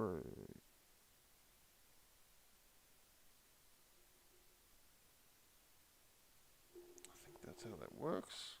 So if we give it extra health, boost. During recoup, you may receive more hit/armor points than you can use during your threshold limit. In these cases, place an extra HP or AP point track on the boost marker. Once you have the meter filled, you can spend it for strength, number 1.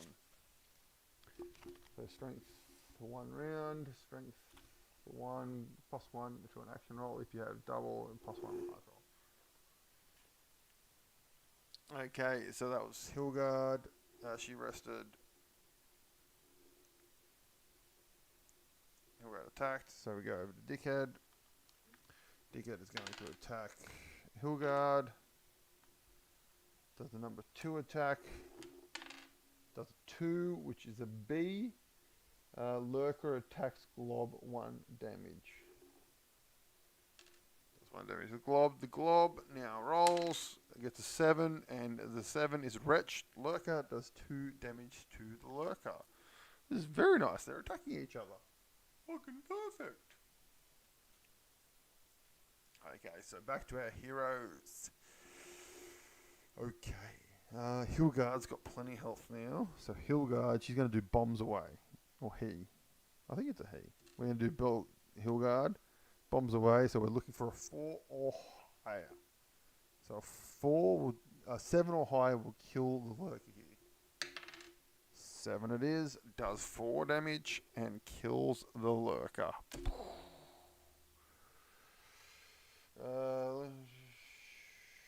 If you survive the encounter, reveal card 63.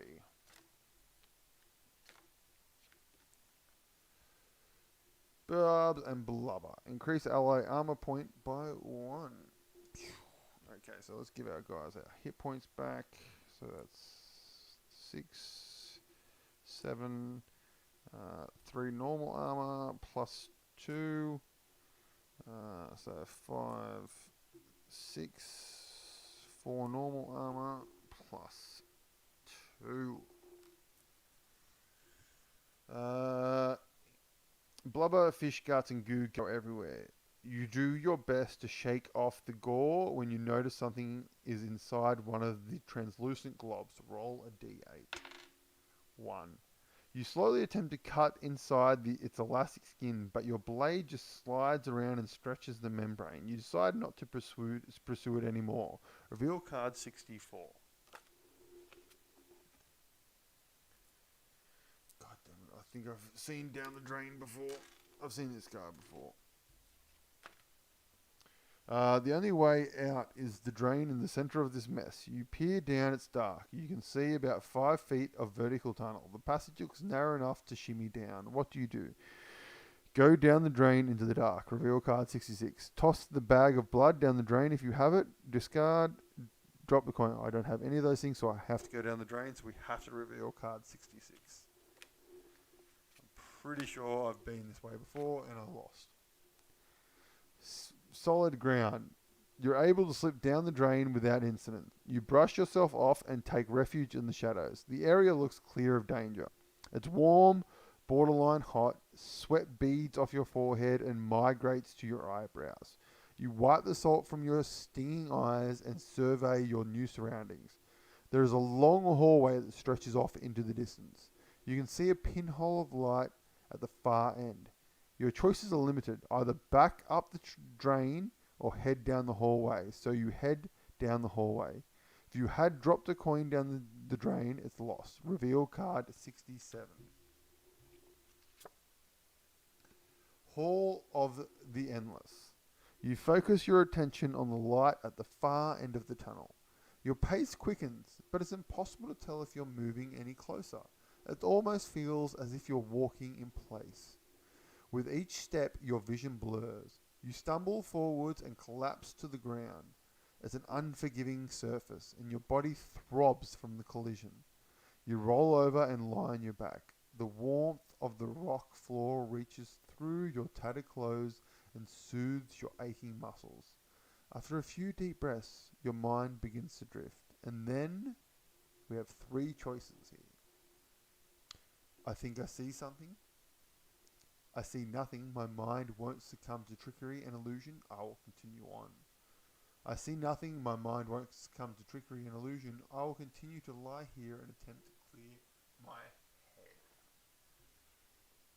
I feel this is where I ended up on my first session, and one of these cards ends the game from memory. I'm very sure because we're like a quarter of the way through the deck, and I'm sure one of these cards ended the session last time, and I can't remember what it was. I'm pretty sure it was one of the I see nothings. I can't remember. I think we're going to go with I see something. That's what I want to go. I just want to double check and reassure myself. So we're gonna D10 this shit. No, D8 this D6 this shit. So 1 to 3, my decision is right.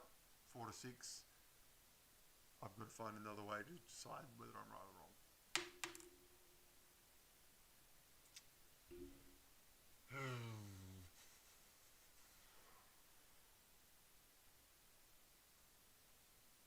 Does that mean I choose one of the other 2 now?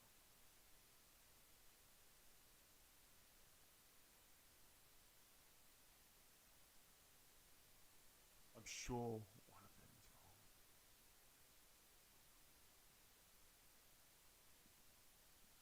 going to knock out the middle one. We're going to knock out I see nothing, my mind won't succumb to trickery and illusion. I will continue on. We're going to leave that one out.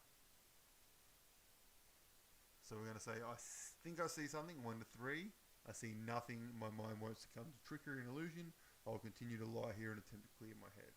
So we're going to go 1 to 3 is the first one, 4 to 6 is the second one. Okay, 1. So original choice. I think I see something. Reveal card 68. Alright, we're going to attempt to reveal card 68 and see what happens. We're in chapter 5. Let's see what happens.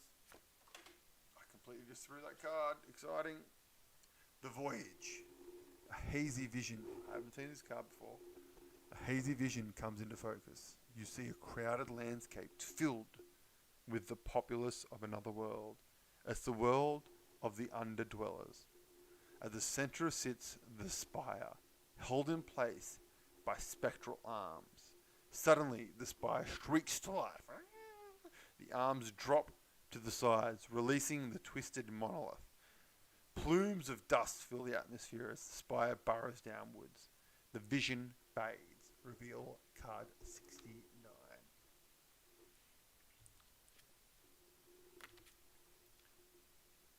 Melting reality.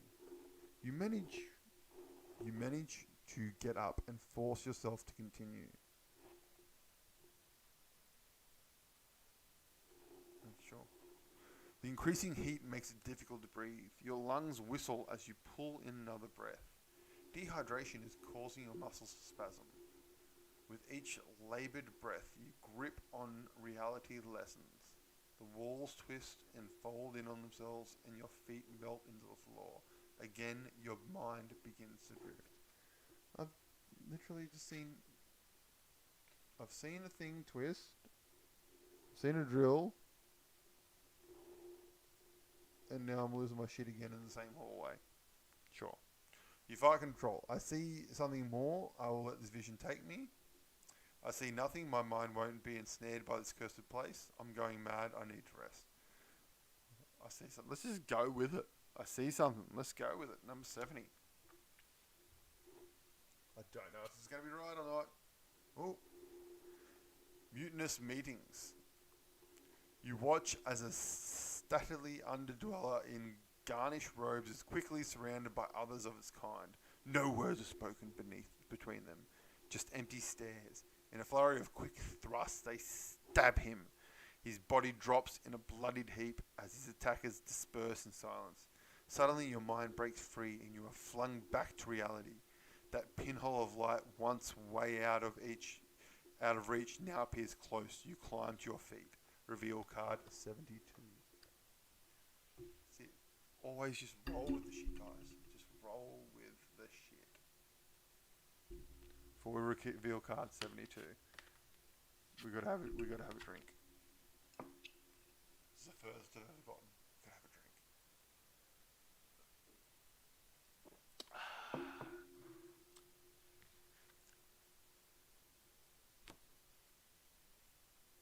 The Eye. You finally make it to the end of the dark hallway and step into the light. Your eyes slowly adjust as you take in your surrounding. It's hard to comprehend the horrified sight before you. This chamber is much larger than others. So large that its walls are barely visible. There are deep channels of viscous black ooze lining the floor. However, it's not the floor that terrifies you, but rather the ceiling. Chained and dangling above you are rows of grotesque beasts, unlike anything you've ever seen. They're monstrous, tentacled, fleshy orbs with a single giant eyeball. Their long tentacles stretch from their bodies, reaching into their truss filled with the same black ooze. The beasts emit horrible grunts as they feed from the troughs. You gag reflex kicked in, as if that weren't horrifying enough. The creatures appear to be exerting some vile substance into funnel-like drains positioned directly beneath them. You count at least 50 creatures, eating and exerting like machines. One of these beasts turns its giant eye towards you. Its gaze is hypnotic, clouding your thoughts. Just like the hallway you just escaped, you'll hear a voice in your head and feel a wave of emotion wash over you. You try to look away, but it's impossible. Use your head. I'll accept to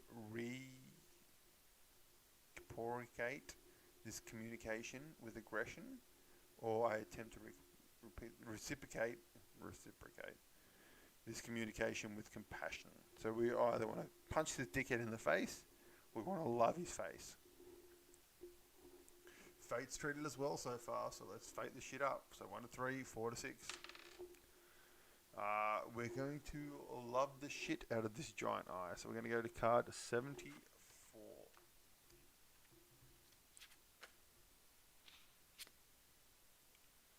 It stares. As you calmly step forward, your mind is overtaken again. You're surrounded by a curtain of black, then a sea of stars. After a brilliant flash of light, one of them moves towards you. Blue seas and ribbons of clouds stretch across its majestic surface. You suspect this is your world, and it's breathtaking. There's another flash, and the planet splits in two. Twin planets become triplets, then quadruplets. The planets keep multiplying into a giant ring. The planets are orbiting a mirror. You look into its reflection, and the eye is there staring back at you. The vision melts away, and you find yourself back in the chamber. What now? I grow tired of this monstrous bending of my thoughts. I'm going to throw a knife through its giant pupil and watch it deflate, or I feel compelled to help this creature. I will attempt to free it. Fate. 1 to 3, 4 to 6. 4. Let's help the motherfucker. Card 75. Eye Enchained. Increase ally hit point threshold by 1. Gain a hit point, my friends. It takes some doing, but you finally break through the chains holding the beast up. It crashes to the ground, then rolls itself weakly upright. It extends a tentacle holding a key. You accept the gift and nod. The tentacle recoils and your mind is overcome with a wave of pain and anguish. You drop to your knees, clutching your head. There is silence. The eye is dead. Equip this card, reveal card 78.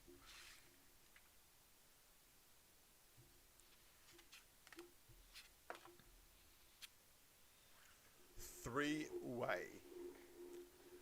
You forge ahead toward the opposite side of the chamber. After passing the final row of the one-eyed beasts, you notice the wall begins to narrow and slant inwards. Once large enough to house a small village, the chamber is now the width of a city street. You continue down the passageway until it dead ends at 3 stone doors. Each door is flanked by 2 idyllic statues of an underdweller. They appear to be exactly the same, mirror images of the same slender individual. The door on the far right is heavily damaged. Chunks of stone have been hacked away and lie strewn about the floor. Upon further inspection, you notice that each door has a small square in the center containing a keyhole. Place cards 79, 80, and 81 face down in a row. I have a key. I will attempt to unlock a door. Roll the key dice equal to the number of keys you have. Refer to the door cards to unlock instructions. Only one door may be opened. Discard any unlocked doors. I don't have a key. I will. Okay, so we have some keys. So we want to reveal cards 79, 80, and 81.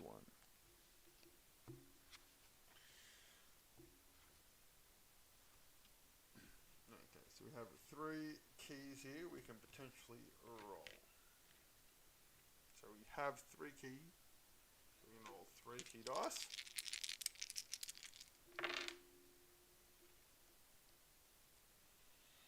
So of the 3 keys rolled, we have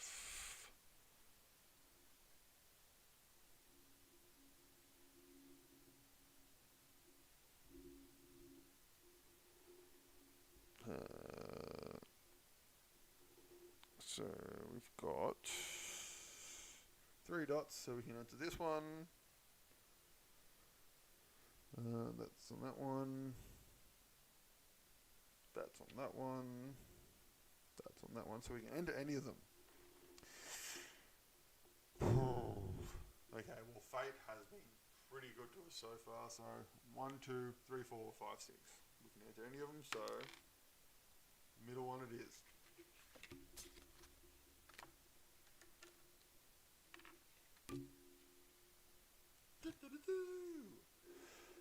No such luck.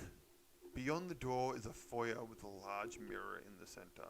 Past the mirror, you spot a staircase leading up to another room with an open door. Something up there is moving in the shadows. It's hard to tell, but it's too small to be human or an underdweller. The mirror is facing you, and your pathetic reflection is staring back. The journey has not been kind. You could use a cold pint or a hot bath. You hear a hum, and your reflection starts to ripple. Roll a 1d8. On a 1, 2, 3, 4, or 5, the mirror begins to shake and something starts climbing out.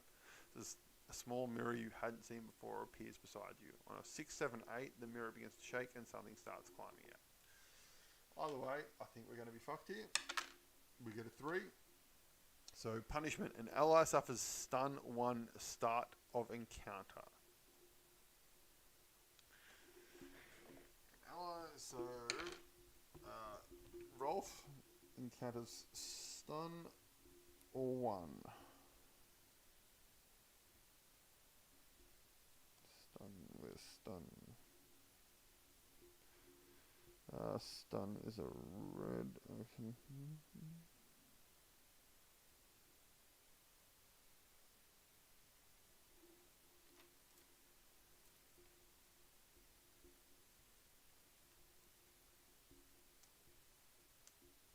Where's stun? Stun is not on here.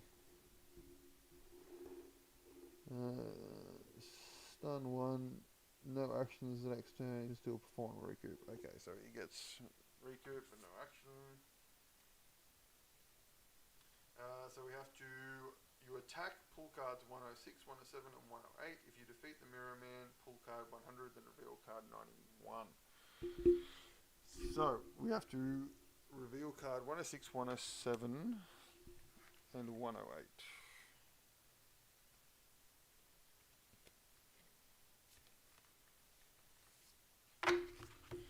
Alrighty, 106.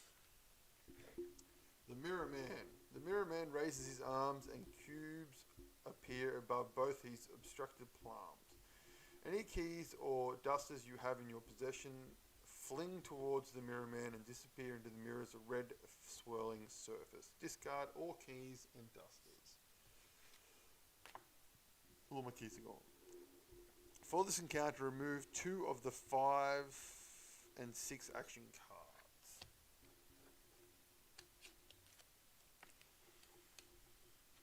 2 of the 5, so 6.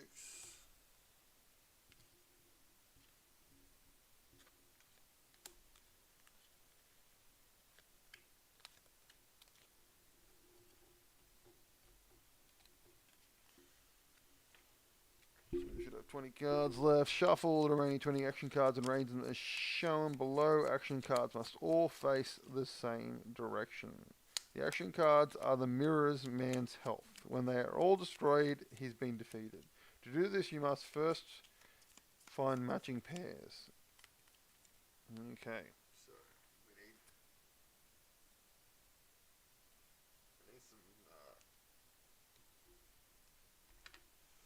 need some area here. So let's hide this shit. We don't need to see this.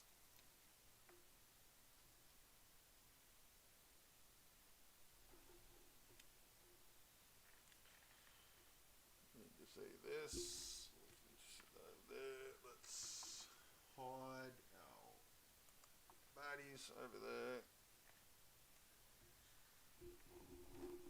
Hide that camera for a second.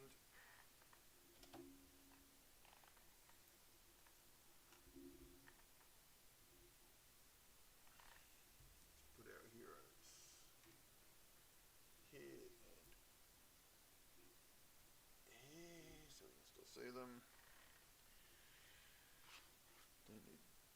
shit.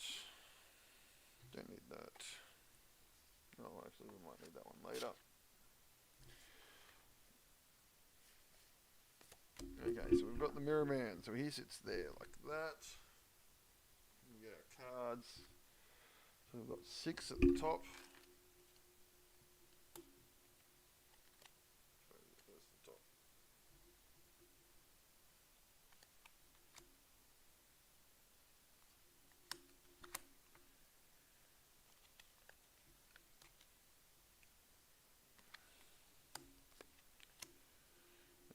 Let it 6 down. Oh, don't know if we're going to have enough space on this table.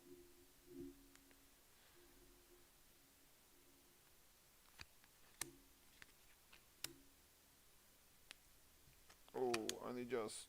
Only just.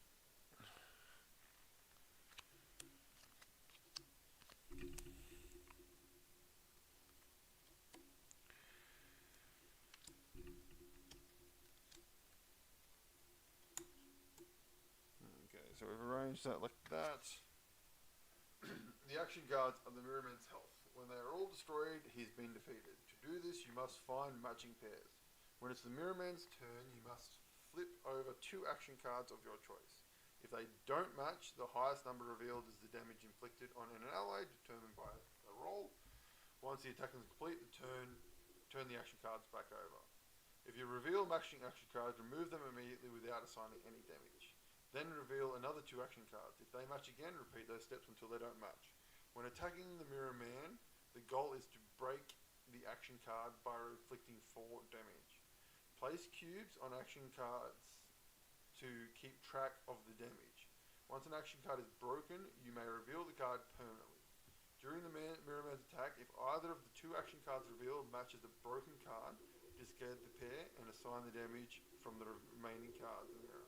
Both action cards reveal match a broken card, remove them and leave the broken card. No damage occurs, reveal another 2 action cards. Both action cards reveal, match the 2 broken cards, remove all 4, reveal another 2 action cards. Okay, Mirror Man, special rules. The Mirror Man is immune to all status effects and plus attacks.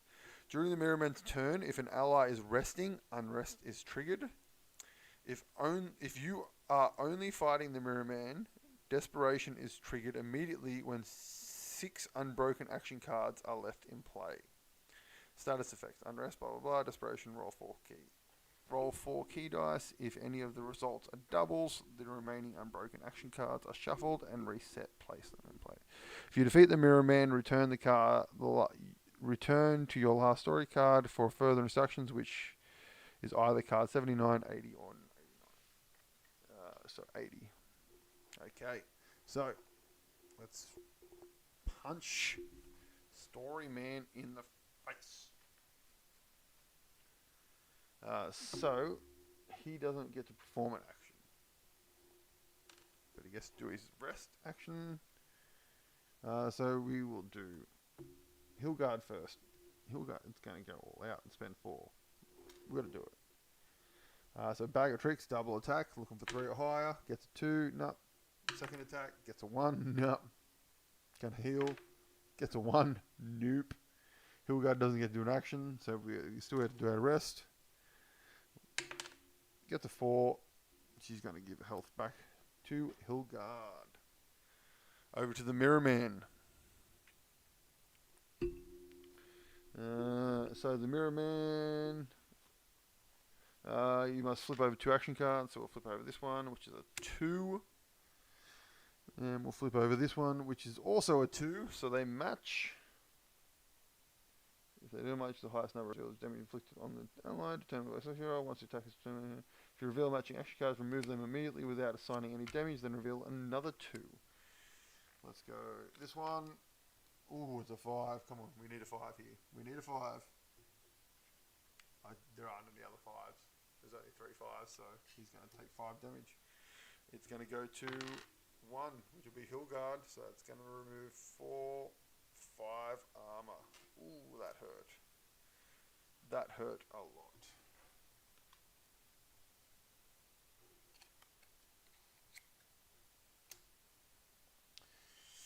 Over over to our turn. Okay, well, we got shitloads of health over here, so we're going to go 4, and we're going to do feed, which is 2 or higher.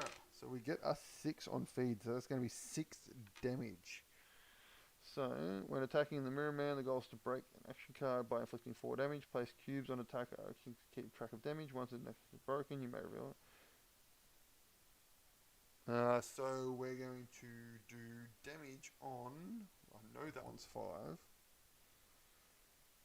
So that's a 4, that's a 5. Let's do damage on this one. Okay, so we've done 4 damage on that. So we know that is 4 damage. So he's going to attempt to heal. Gets a 1, he doesn't heal. So we're going over here. No, we're not going to do anything, so we're just going to roll a 0 for a slingshot and try and get a 5 or higher. We get 8, so that's 1 damage. Let's do 1 damage on this one. Okay, so that's a 5, that's a 4, that's a 4, so I know they match. I don't know how many 4s there are in decks. So he's going to attempt to heal, so he gets a 1, he doesn't heal. Alright, so who are we attacking? 5, so we're going to attack the Rolf. So that's fine. So that's a 5, we don't want to flip that. That's a 4, we don't want to flip that. So let's flip this bottom one here. That's a 3. It doesn't match that 4, so it's not going to get rid of that. So we don't want to get rid of that 4 yet, because that can match something else. It's a 5. Let's flip this top one. That's a 4. Gets rid of that. So that leaves that 3, which means he takes 3 damage, removes 3 armor. Leave him with 3 armor and 3 health. So we flip that 3 back over. So we've got a 3, a 5, and a 4. 3, a 5, 4, 3. Okay, remember.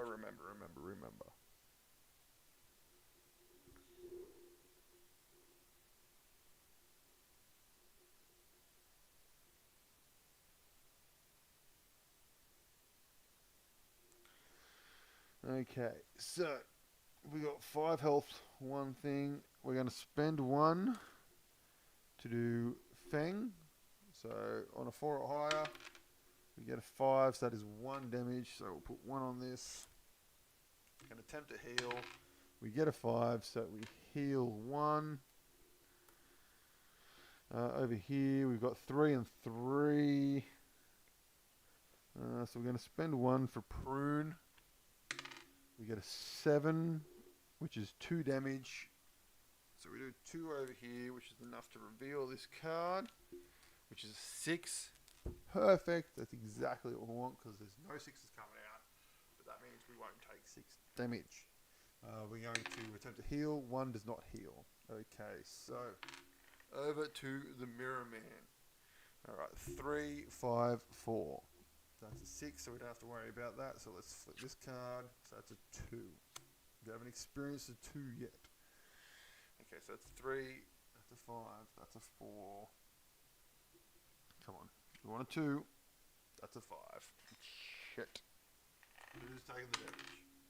7. That would be him.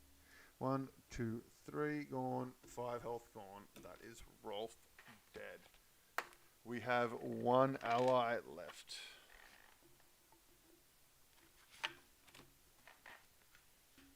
And it is Kidani. She gets 5, 1, 2, 3, 4, 5, plus 2, 6, 7. She gets 5 armor, plus 2 for 7. She's pretty decked out. So 5 and a 2. So I know they're 5s, so we'll flip them to get rid of them next round. So it's 5s, 2, 3, 4. Right. So let's try and do some damage here. So what can she do? 2 on a 3, 5. She spends 4 on a 3 to 5 is 4 damage. She gets an armor. 6 to 7 she gets an A plus an armor. 8 she gets 4. So 4 is gonna so she's gonna spend 4 health.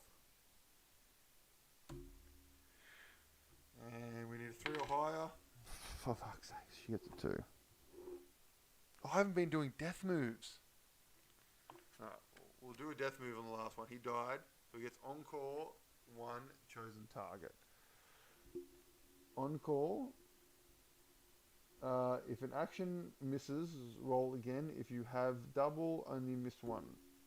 Okay, so he done on call for his death move. We've missed all the death moves, but we'll do this one because I'm pretty sure it's the big baddie. So we'll do death move, on call 1. So she got on call, so she gets to roll again. I think that's what it means. If an action misses, roll again. Yep. So she gets on call 1 round. 8. 8 will do 4 damage. So we get to put 4 damage on something. So we know they match. So that's 5s, 4, and I'm pretty sure it was a 3. So let's put 4 on this one, which is a 1.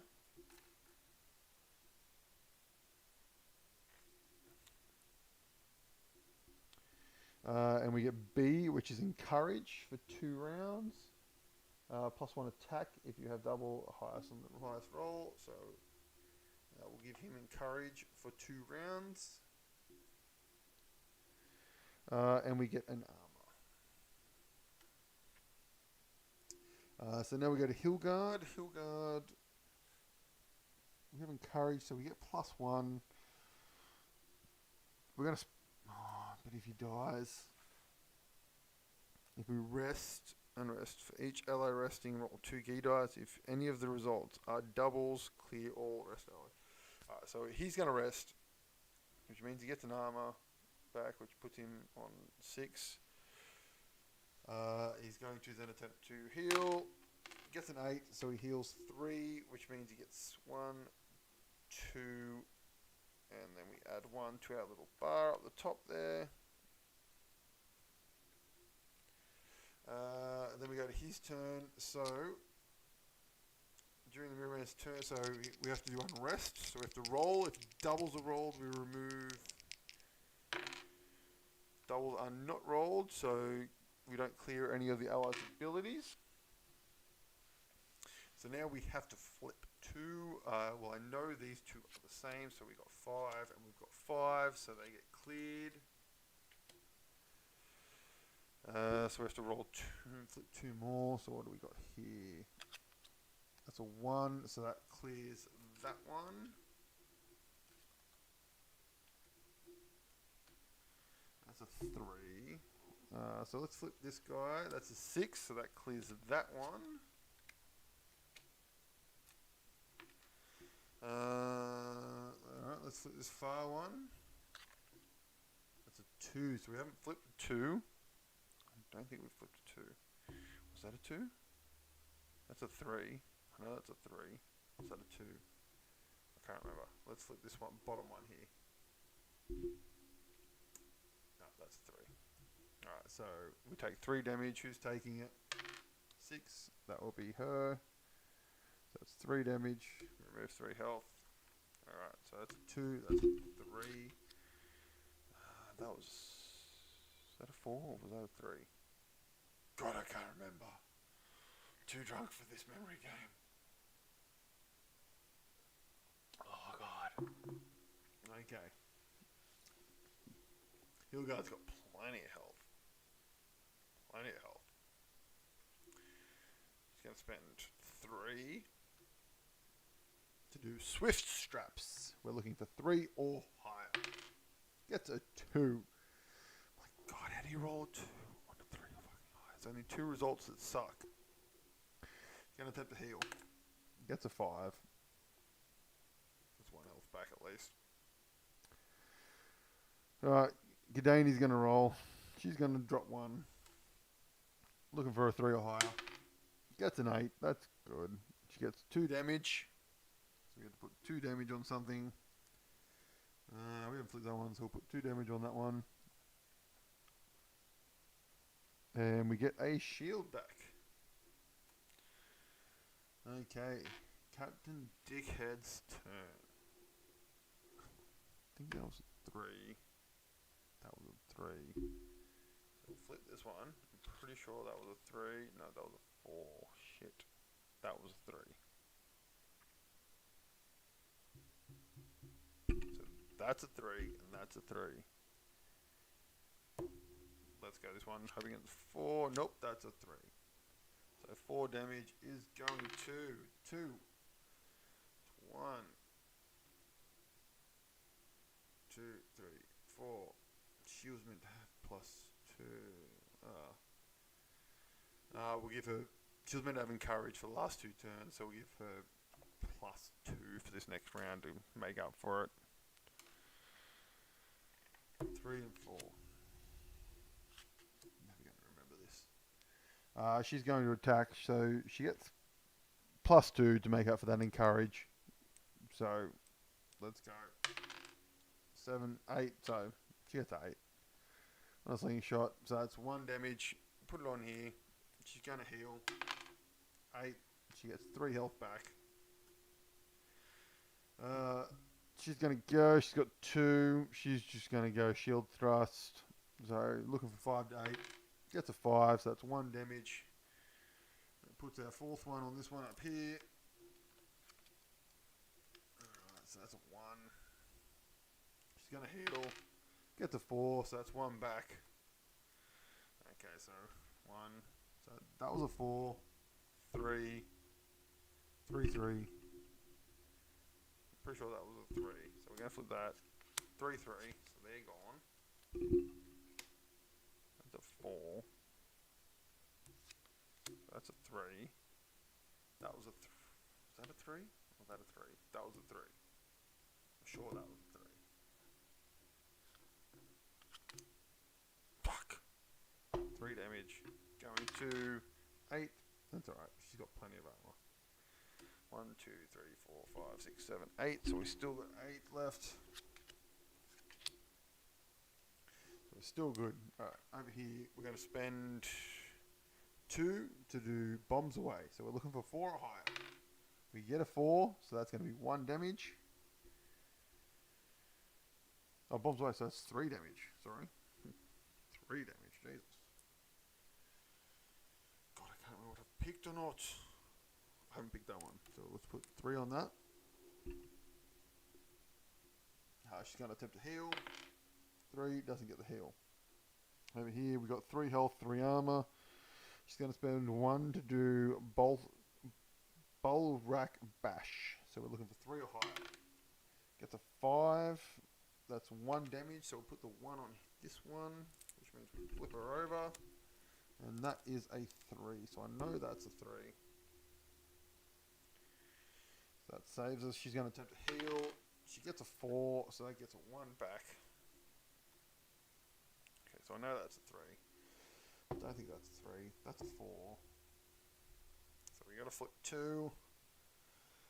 Let's flip this bad boy. That's a 1. So that gets rid of these 2. So we have 6 cards left. So if the mirror man is immune to all status effects checks during the mirror man's turn, if an ally is resting, unrest is triggered. If you are only fighting, the mirror man, desperation is triggered immediately when 6 unbroken action cards are left in play. Okay, so we have 6 cards left. So unbroken, so desperation is played. So roll 4 key dice. If any of the rolls is doubles, the remaining unbroken action cards are shuffled and reset. Place them anywhere on a square. On the square, unbroken action cards damage is removed. So we don't want any doubles here. We got a double. Oh, we got 2 sets of doubles. Jesus. Okay, so that damage is gone. These bad boys are shuffled.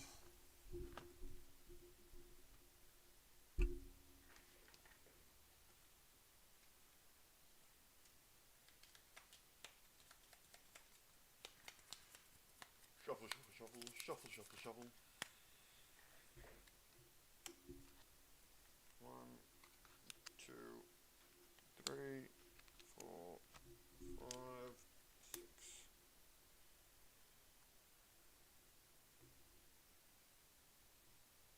So let's put them at the top here.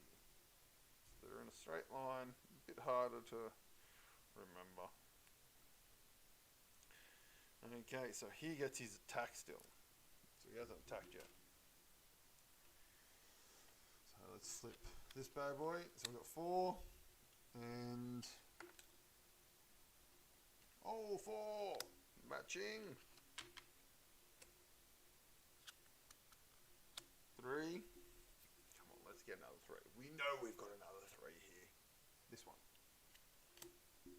Come on. I don't think these ones are going to match. Don't think they're going to match. It's a 2. Do they match? That's a 2. They match. Oh my god. If you defeat the Mirror Man, return your last card store. So that's the 80.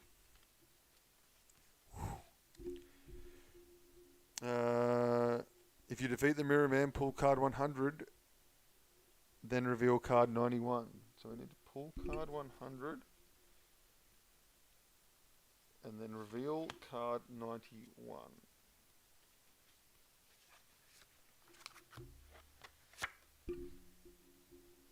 The Finger. With a final ruthless blow, the Mirror Man is cut down. His arms twitch as his dead body slides back into his reflection. The mirror strikes the floor and shatters. Whatever powers his underdweller possessed were beyond reason. Thankfully, he wields them no more. You enter another room. On a raised surface directly in front of you stands the creature you met when the journey began. He looks distressed, slamming his fists onto something. He glances in your direction, the veins bulging in his neck and face. Come here, I need you for this, I can't wait. You approach the stone slabs he's standing on. It holds a vast array of knobs and levers. In the center is a square with a needle-thin hole in the middle. We have a second before you get here. Place your fingers on the square. You look at the agitated creature with confusion. He points through the window in front of you. Beyond it is a large expanse of metal barrels with mechanisms that resemble a grape press. It's the only way to free your people. I've tried countless times myself, but my blood is no good. It won't take blood. What are you talking about, you ask? Please, I beg you, he cries. Decide. I'll do it. I trust him. Something's not right here, I refuse. Why human blood? I'll try the ooze-soaked cloth if you have it instead. So we have 2 options here. We can reveal card 92.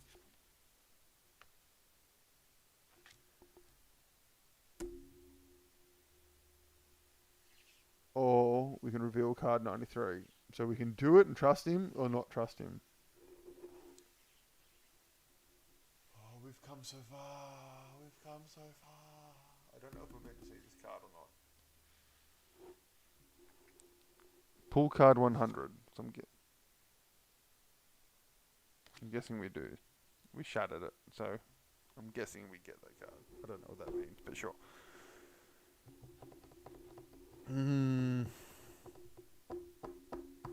Do we trust him or not trust him?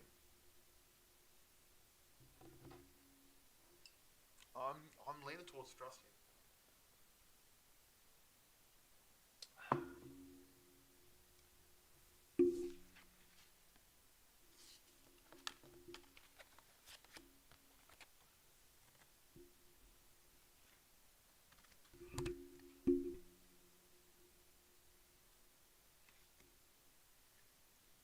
I'm 100% leaning towards trusting.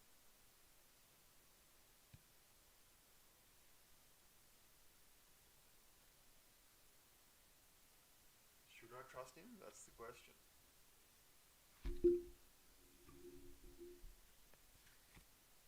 I don't know.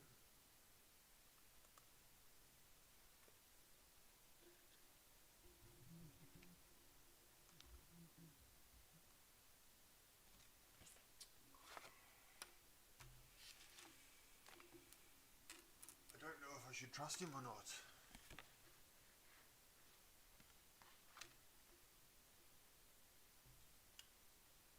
Fuck it, we're gonna trust him.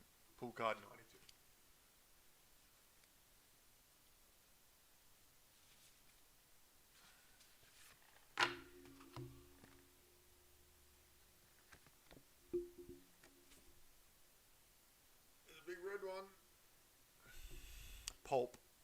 Place your finger directly on the square. There's a prick and your blood drips into the device. Immediately, instruments on the display begin to move.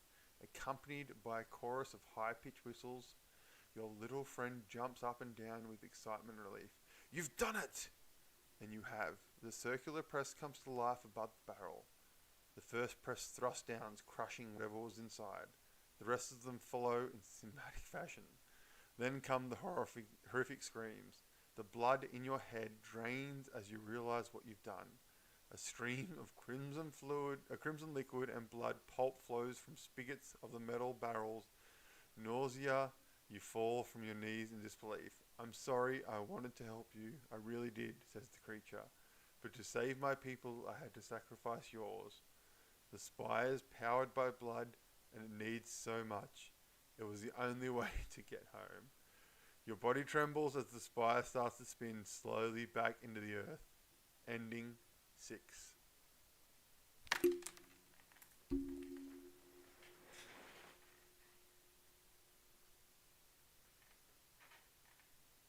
Oh, so close. So close. No. Oh, no. Well, that was Spires End. That was my 3rd attempt on stream, 4th attempt in playing the game. Furthest I've ever gotten. Also the most drunk I've ever played it. And I'm pretty sure I almost got there. So, before I play this next time, which most likely will be when I'm drunk, I need to watch and remember what steps I took. Okay, or at least just remember, don't trust this motherfucker when he tries to stab my hand. Just remember it.